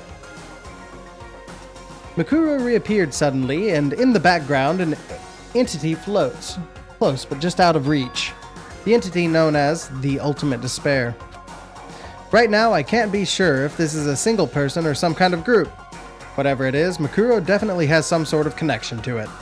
I have a bad feeling about all this. I need to push forward with my research into the Ultimate Despair. And I need to pay attention to Makuro's behavior too. This is just my gut feeling, but I think she's dangerous. Despite the countless battles she must have gone through as a member of Fenrir, when she entered Hope's Peak, she didn't display any signs of battle wounds or scars. That fact alone proves her tremendous skill in battle. Naturally, I want to believe her. I want to believe in her. She's one of my students, after all. But if I decide she's a danger to the other students, I will be forced to take all reasonable measures. Makuro was part of the Ultimate Despair. It also just fucking said she didn't have any previous scars and the other body was scarred. I don't think there can be any doubt about it now. But wouldn't that mean Makuro and the Mastermind were allies? So why? Why would they kill Makuro? Plus, even the headmaster seemed to be afraid of what Makuro was capable of. They would have had to take her completely by surprise to kill her like that. Or maybe it means the Mastermind is even stronger than Makuro was. what? What's wrong, Makoto? Huh? That's fine. You seem to be lost in thought, but I should probably point out one other thing. There's another important bit of information within the file that you should note. What is that? Did you notice the picture in there? A picture of a girl perhaps you've never seen before. A girl who seems to be included as part of our class 78. That should be enough for you to figure out who the girl is. And further information about that girl is included in the file. 5 foot 7 inches, 97 pounds, and it even lists her vitals. 31, 22, 32. Well, what do you think? What do I think? Are you asking me, like, if she has a nice body? You hopeless idiot. What a... Makoto, you horny bastard. What I'm trying to tell you is, maybe you'll want to keep that in mind for later. Maybe you'll make your way back to the corpse, and maybe you'll think, oh, could that mean... Wait, is he trying to say? There's a chance the body isn't actually Makuro? Is that what he's saying? Yes, that's what he's saying, you stupid son of a bitch! Been saying it for 2 streams now. Personally, what I'm thinking seems all but impossible, but it wouldn't hurt to confirm, right? It's all clear now. That's all I was trying to say. What you do with that information is your business. So I'm back to being Byakuya's errand boy. Makuro's profile has been added to the Truth Bullet section of your handbook. Oh, and one last thing. It's a bit of advice from me to you, so I suggest you pay attention. Advice? For me? You seem to be getting along with Kyoko quite well. It's not that we're getting along. She's just done a lot to help me. Well, don't put too much faith in her.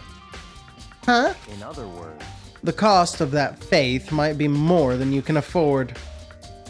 What are you saying? Just what I think. Call it a hunch. A hunch? But my hunches tend to be proven right.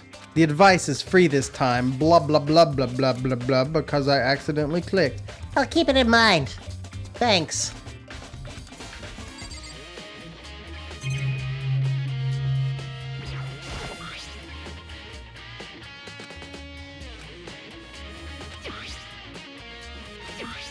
Alright.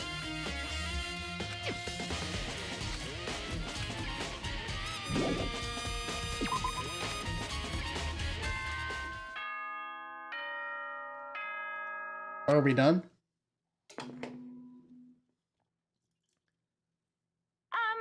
This is a school announcement. Is everyone working hard? Is your investigation coming along nicely? Well then, since you're all giving it your best, your generous headmaster will give you a little hint.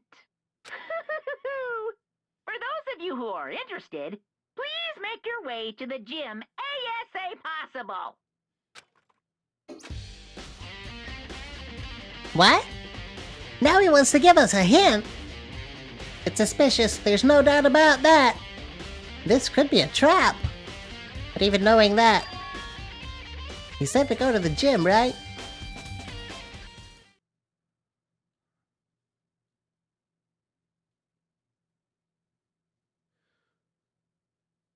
Now I see you.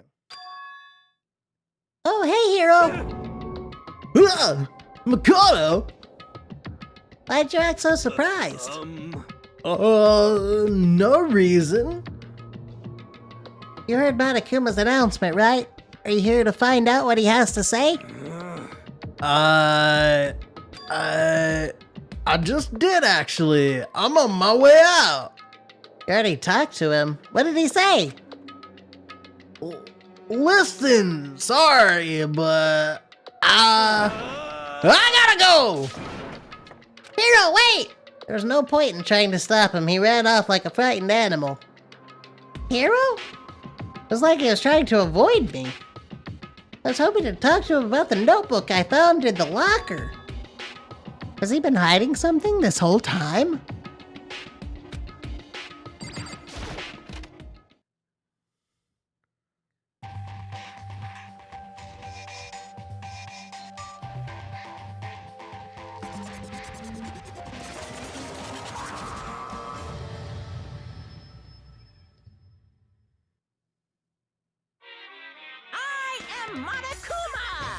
Hello, welcome, hello. Are you ready for your final hint? Well, it just so happens to be in the envelope on the ground in front of you. The envelope? This must be the envelope. And just so you know, I won't be answering any questions about what you find inside. What? Don't worry, just get on with it. Akuma's cryptic words didn't make me feel any better, but I picked up the envelope and opened it. What I found was a single photograph.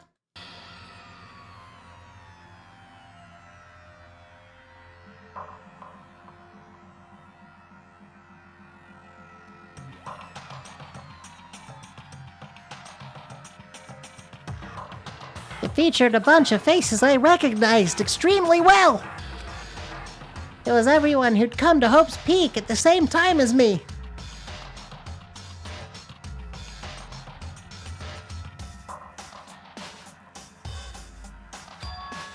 Wait, but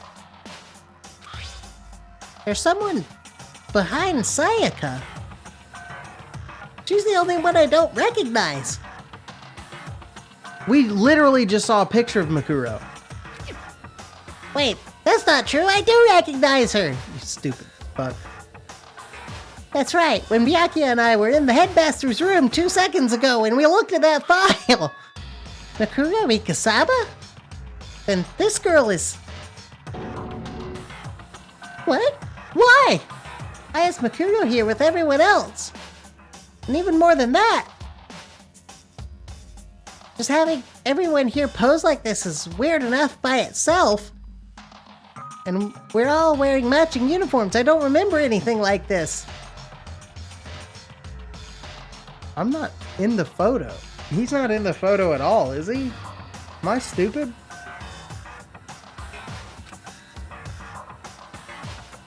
And now that I'm looking at it, it's not even everyone. Where am I? I'm not in the picture. I'm the only one not here. The picture has all 15 other students, but not me. But I guess that makes sense.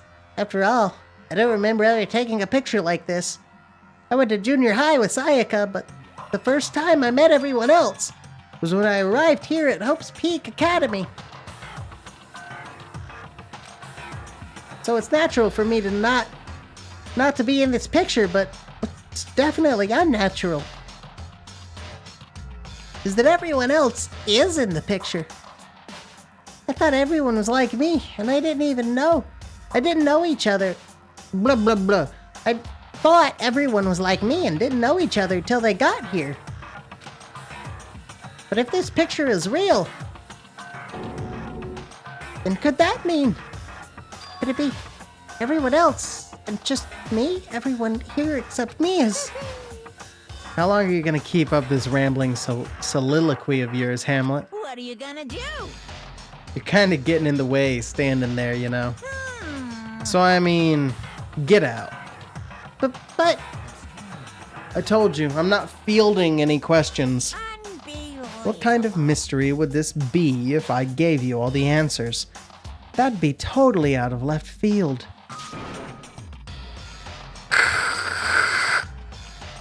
I guess that means he's done talking. Damn it! Group photo has been added to the Truth Bullet section of your handbook. I'm actually the one taking the picture? So in the end, all I found in the gym was even more confusion. And with that confusion in hand, I left the gym dejected.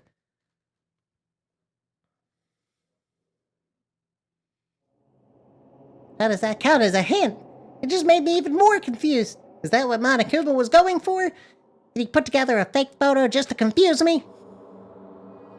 But he looks so real, so full of life. How could anyone fake that? Which would mean everyone but me. Maybe I should just ask everyone directly. That should clear this all up. No, I have to clear this all up! Leave the area? Alright, where the fuck is everybody?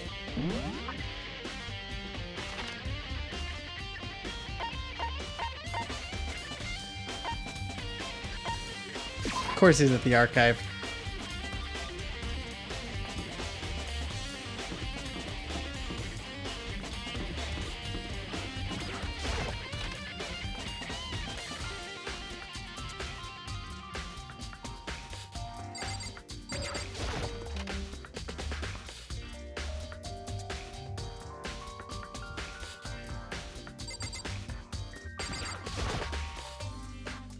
Oh, Byakuya! Listen, do you think we could talk? Byakuya? That's enough. I have nothing to talk to you about. Don't talk to me as if we're friends. Hey, Byakuya, wait! But of course he didn't, he just walked away. What the... Why is he acting like that? Like he was purposely trying to avoid me.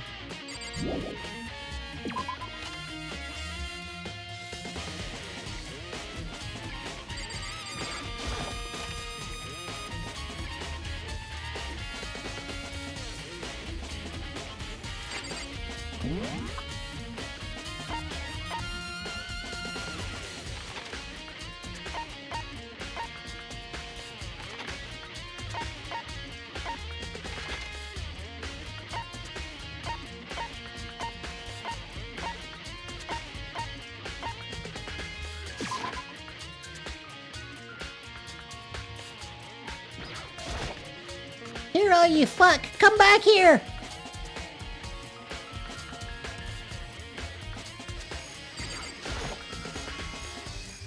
Hey, Hero! Whoa! Makoto! What's going on with you? Every time I see you, you freak out like that. No. Sorry, but I'm in a big hurry. Once again, he ran off like a terrified rabbit. Hero, what's wrong?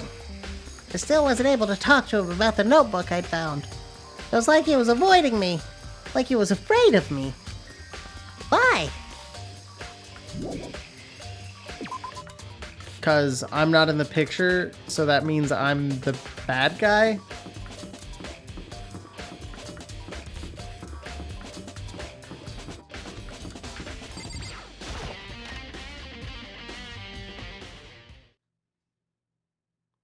I decided to visit the biolab one more time, and the first thing I saw when I got there was her passed out again.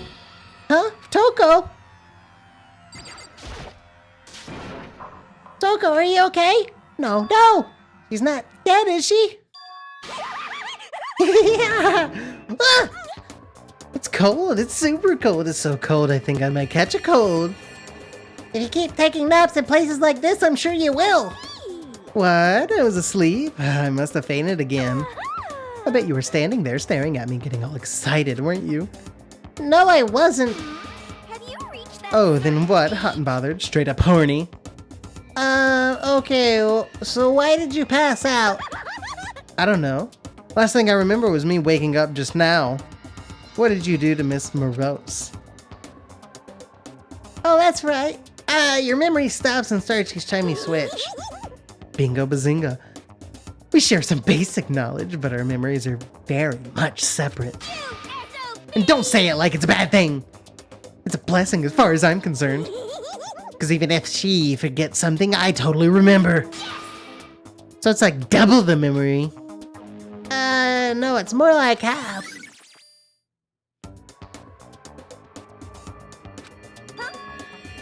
But all I want to know right now is where's my little darling? Tell me now or I'll slit your throat. I don't know. I'm sure Byakuya's around somewhere doing his own investigating. By himself? I assume so? I knew it. I totally knew it. I'm a total pro when it comes to all things master. Anyway, I gotta hurry. I can't even imagine how lonely he must be right now.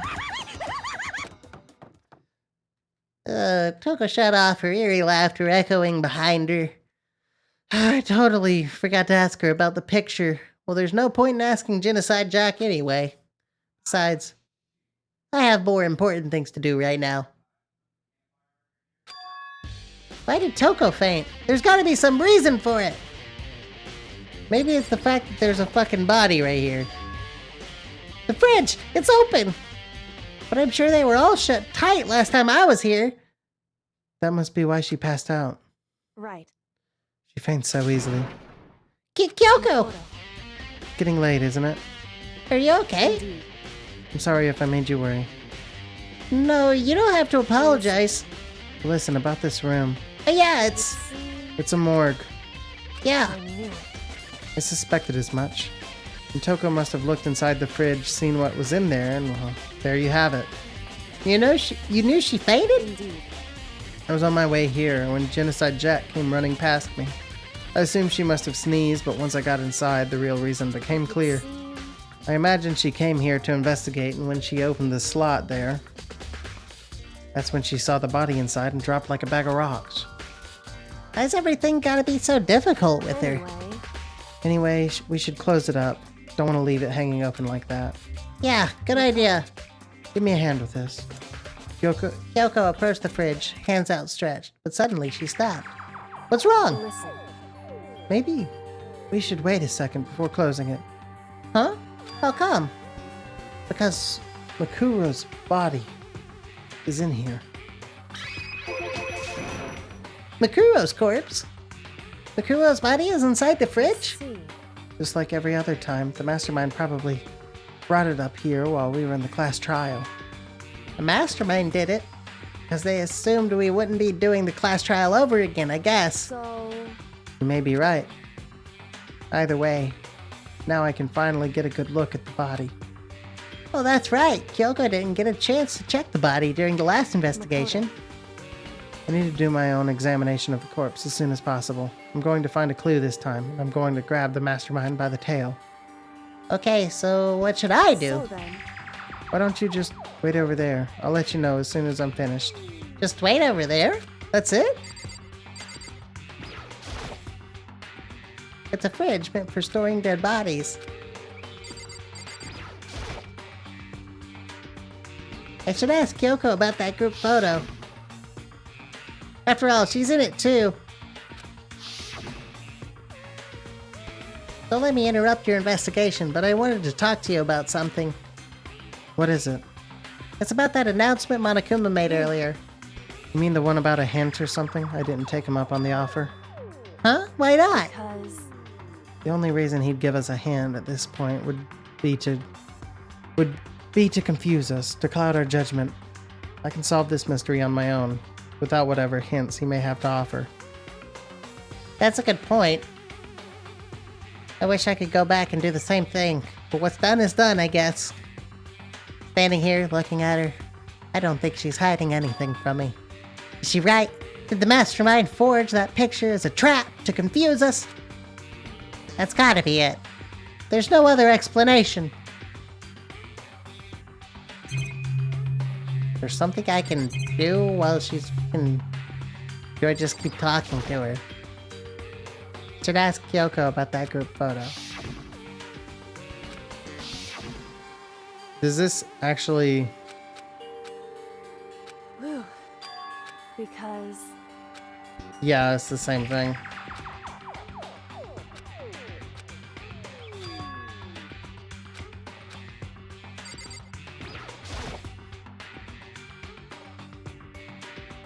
On the left side. These ones aren't. seem- It seemed the blue light comes on when the slot is occupied. So when someone's in there, the blue light comes on. Looking around, the number of lights that are on, including Makuro's. There's 9 in all. 9? 9 lights? Jesus Christ.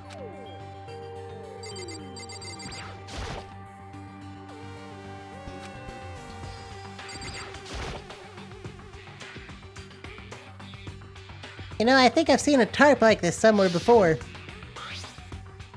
Ah, it's the same as the one I found in the garden tool shed. And if I remember, that tarp had a stamp on it that said Biolab.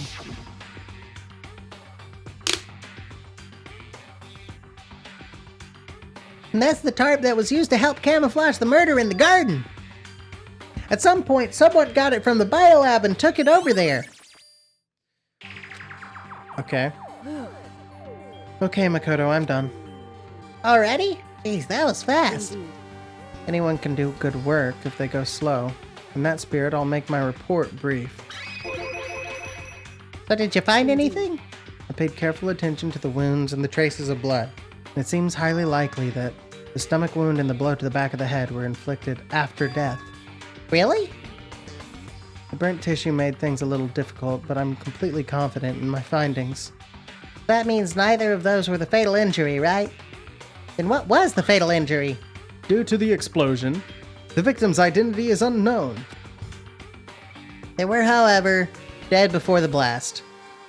The victim had been stabbed a single time with a knife, which went completely through the body. They had also been struck in the head with an object about as thick as a metal pipe. The body was covered with other wounds, but these were at least several days old. The only other option is those other wounds, but the file said they were Is old. that right? Where does it say they're old?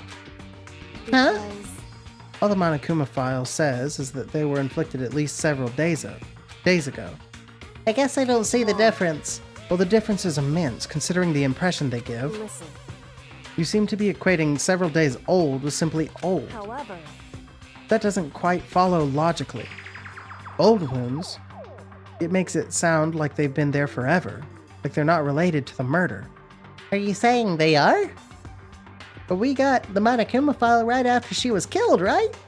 So if the wounds were at least a few days old, there's no way they could have had anything to do with so it. then, But what if Makuro herself wasn't killed within the last few days. What? At the very least. Certainly you can allow it. Certainly you can allow it as one of the many possibilities, can't you? One of many. A detective doesn't have supernatural powers. There's no way to predict the answer from the beginning. Instead, the ideal detective begins by imagining as many possible scenarios as they In can. other words, They envision these possibilities without prejudice, without bias, using only their logic and common sense. Then, as they investigate, they test what they find against each of these possibilities. Of course, me telling you this doesn't mean you'll be any good at detective work, but beyond using that to solve this particular mystery, you should keep it in mind for the future. Kyoko's account has been. Kyoko's account has been added to the Truth Bullet section of your handbook. hey, So if there's anything else you'd like to know about the condition of the body, now's the time. Come to think of it, there was one thing. Earlier, when I was looking at Makuro's profile, it listed her height and weight. so 5 foot 7 inches, 97 pounds. Vitals were 31, 22, 32. Did I get all that right? You remember all that? They are indeed consistent with the corpse. So then, And don't forget about the Finryo tattoo. There's absolutely no mistake. Our victim in this case is without a doubt Makuro Ikasawa. and Is that all you wanted to ask? yeah, I think so. then, And it looks like we have no further business with Makuro's body. Let's get going. It's kind of chilly in here. Oh wait, are we not gonna put the body back? Don't you think it's kind of sad leaving it out like this? Sad. Did you forget? She was our enemy once. A part of the ultimate despair. But she still got killed. She's still a victim. Have you ever heard the phrase, you reap what you sow? Well, yeah, but still. Really are naive, you know that? Really quite appalling. But she could have abandoned me, but she decided to help me instead. So for someone like that, what does it mean to be naive? so then, I think we've done all we can do here. Back to our separate investigations, yes? Ah, hold on! Still have one more thing to do. Something I need to talk to Kyoko about. I need to ask her about the pocketbook I found in the locker. If I don't do it now.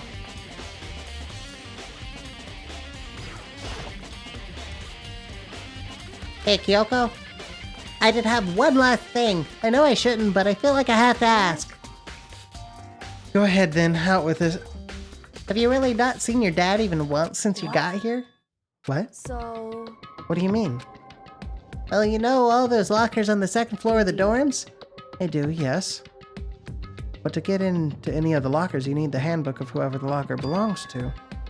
Actually, I managed to get them open using that emergency handbook. see, The one you found in the headmaster's hidden room. and So? Did you find anything worthwhile in the lockers?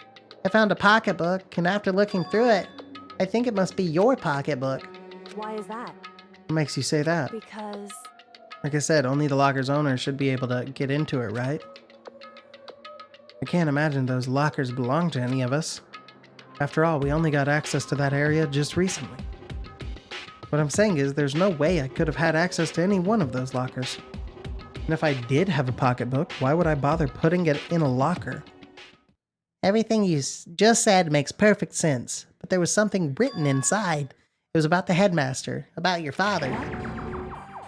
if that's true, Could that mean that video is real too? Video? Kodo, Makoto, I think everything is finally starting to fit together to reveal a cohesive picture. Although I'm afraid that picture might be worse than anything we could have imagined. What are you talking about? I need to go investigate those lockers right now. I need to confirm what you just said with my own 2 eyes. Well, let me give you the headmaster's handbook. That way you can... That won't be necessary. If I'm right about this, I shouldn't have any problem opening the locker with my own handbook. After all, it would seem that it's my locker. Your locker? Kodo. If you watch this, it'll all make sense. A DVD? And it says Class 78 urgent interviews. So, I found it in that hidden room after you left. anyway, I don't have time to explain exactly what what I think it means. So just watch it and see for yourself. I think you'll realize exactly what it means. You'll understand why you found my pocketbook in a place none of us have ever seen before. None of this makes any sense right now. But I guess that means there's some important clue on this DVD. Interview DVD has been added to the Truth Bullet section of your handbook. Makoto. Oh, and now it's my turn. You have a second to listen to me ramble. In Ramble? other words, So as it turns out, the arrangements I'd made didn't stick. What I mean is I'm less and less sure of everything, even my own feelings. You're talking about your dad, right? I can never find the answers to the questions I wanted to ask for the rest of my life. Because of the mastermind. however, There's one thing I am sure of. When it comes to the mastermind, there's no room in my heart for forgiveness. I swore to destroy the mastermind. This is just one more reason to follow through on that. Kyoko's eyes burned with the fire of determination. The determination to defeat the mastermind. It's strange to be confronted with his death and suddenly feel this way. I couldn't care less if my father had found happiness. why? So why is it? Why does it bother me so much to know how he suffered? It's ridiculous. There's just no understanding it, I guess. She let out a small laugh as she said it, but her smile was filled with sorrow. Whew. So that's it for my rambling. There's still much to do before I can consider my task complete. Yeah, you're right. Hey, But keep this in mind. There is only ever one absolute truth. Whether that truth serves justice or suffering. Whether it's the greatest truth or the worst. What do you mean? Makoto. Even if the truth you uncover is filled with hopelessness, you still can't give up hope. Yeah, absolutely not. Because all I can do is keep moving forward. That's pretty much all I'm good at, you know? Indeed. Sorry if that was strange. So then, Anyway, I need to get going. See you at the class trial. Leaving behind that final farewell, Kyoko was gone. I'd better get going myself. Got that DVD from Kyoko. I should head to the AV room to check it out. Kyoko said something about hopeless truth. But no matter what happens, I won't lose hope. Even if it's the worst truth in the world. I can't afford to lose. Alright.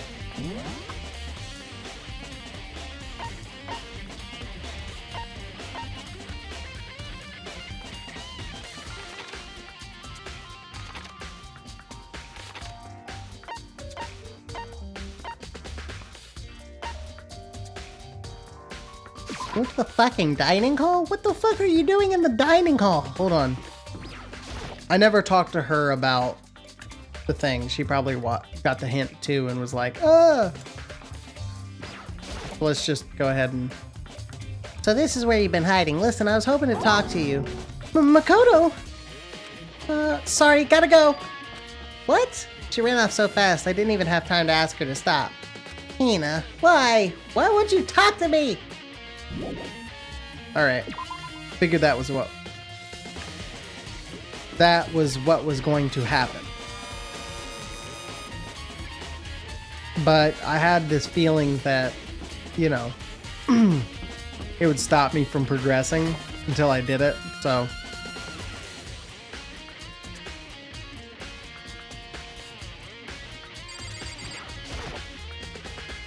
Alright, this should be able to play DVDs just fine.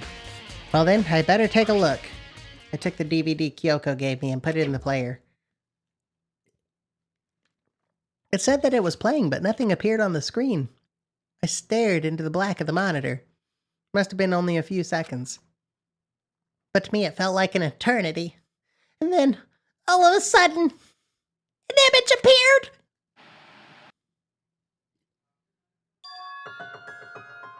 Sayaka? It took me by total surprise. I hadn't seen Sayaka in who knows how long, and there she was! Are you ready to begin? The voice I heard was of the man positioned on one side of the screen. It was the voice of a middle-aged man. I apologize, but I hope you don't mind if I record our conversation. I'm a little slow, you know. I never really got the hang of taking notes while having a conversation. It sounded like he was trying to make a joke, but Sayaka's tense face didn't move a single millimeter. So this video is meant to serve as a kind of substitute. It's not that I don't trust you guys. It's more like insurance. So please don't worry too much. Now then, let me get straight to the point. There is a chance that you may have to spend the rest of your life here in the school. Can you accept that? What was her voice? I was really thinking that it was gonna voice that part. You want me to accept that? Sayaka was obviously at a total loss. It made total sense. Who would agree to spending the rest of your life in this school? Oh, I thought I was gonna do it. I accept. What? And I'm sorry about all this. Well, I can promise you that I will do everything in my power to keep you safe. As the headmaster of Hope's Peak Academy, I give you my word.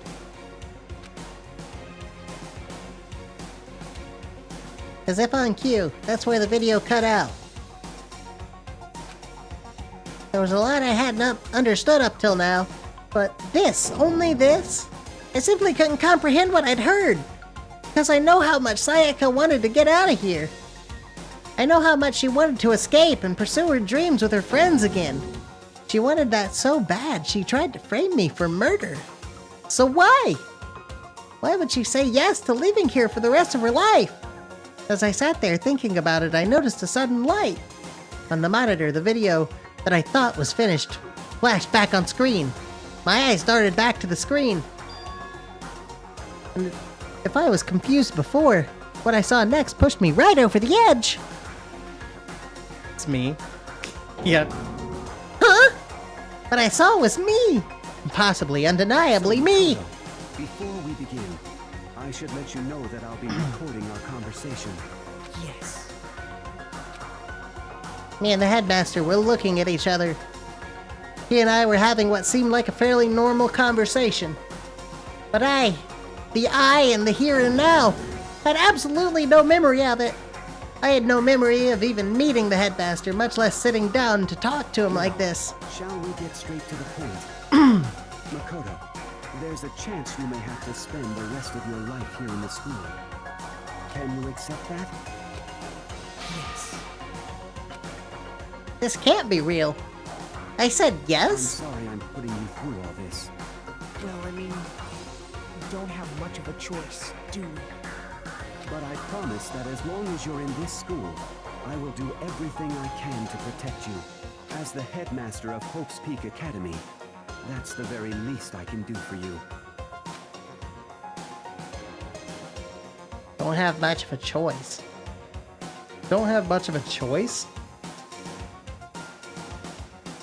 Once again, the video cut out.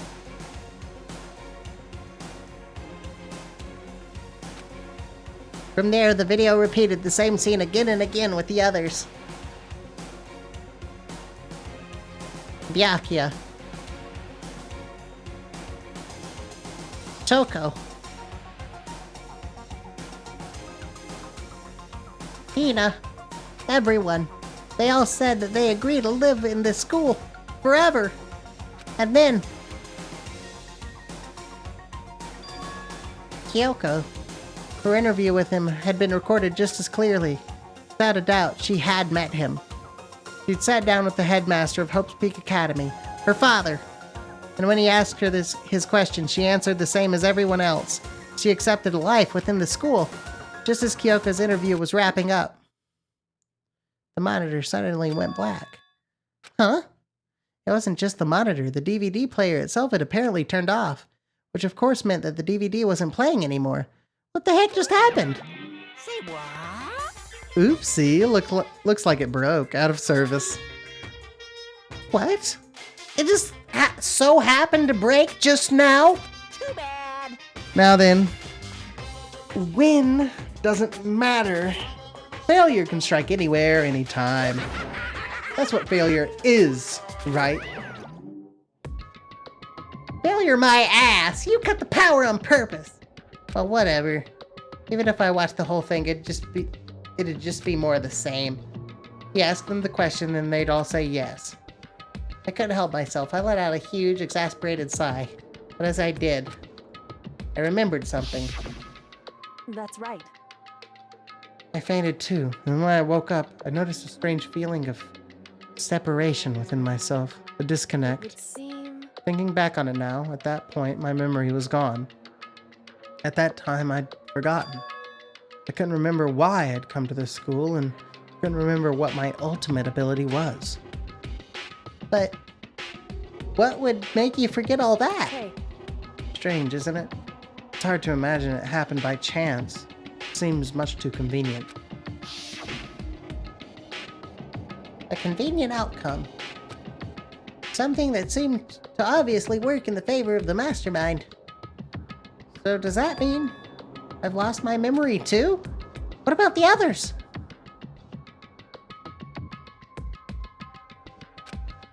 Have we all forgotten? Or Interview DVD has been updated in the Truth Bullet section of your handbook.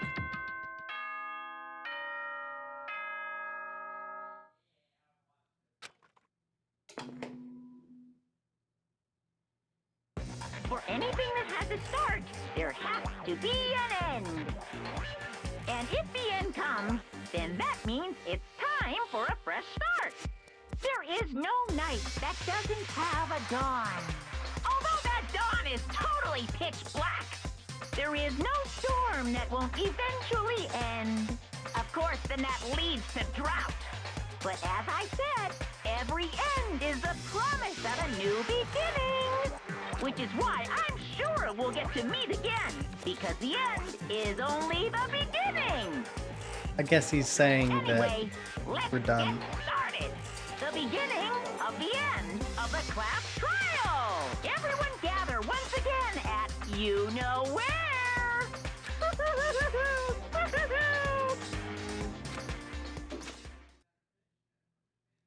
it's about to begin again. The class trial is gonna start. The final class trial. The last time all our lives will be on the line. The last time hope and despair are on the line. I don't have a choice. I have to do this. Okay then. This is the end.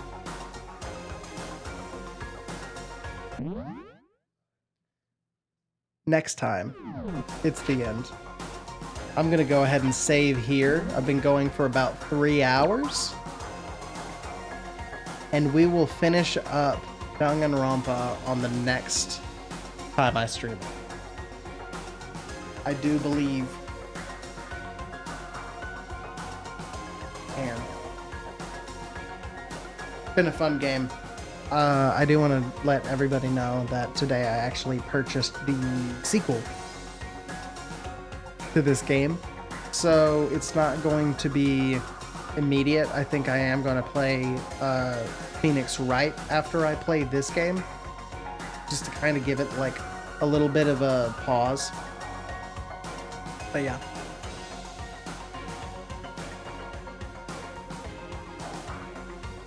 I'm committed to playing through like the whole trilogy. And if they make more, I hope they make more. These are fun. But yeah. For those of you watching the stream, watch the VOD, thank you very much. I hope it's entertaining. I'll be back on maybe Thursday, but probably Friday. If I'm back on Thursday, I don't even know what I would play. But it's one of my shorter days, so maybe,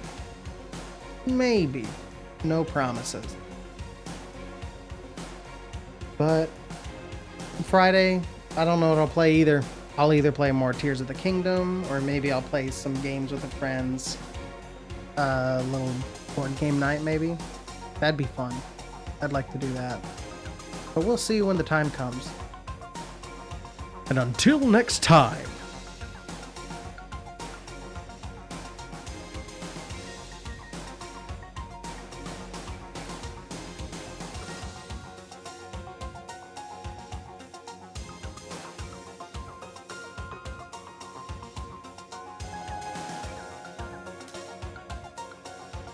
I don't know. I'm kind of out of bits right now.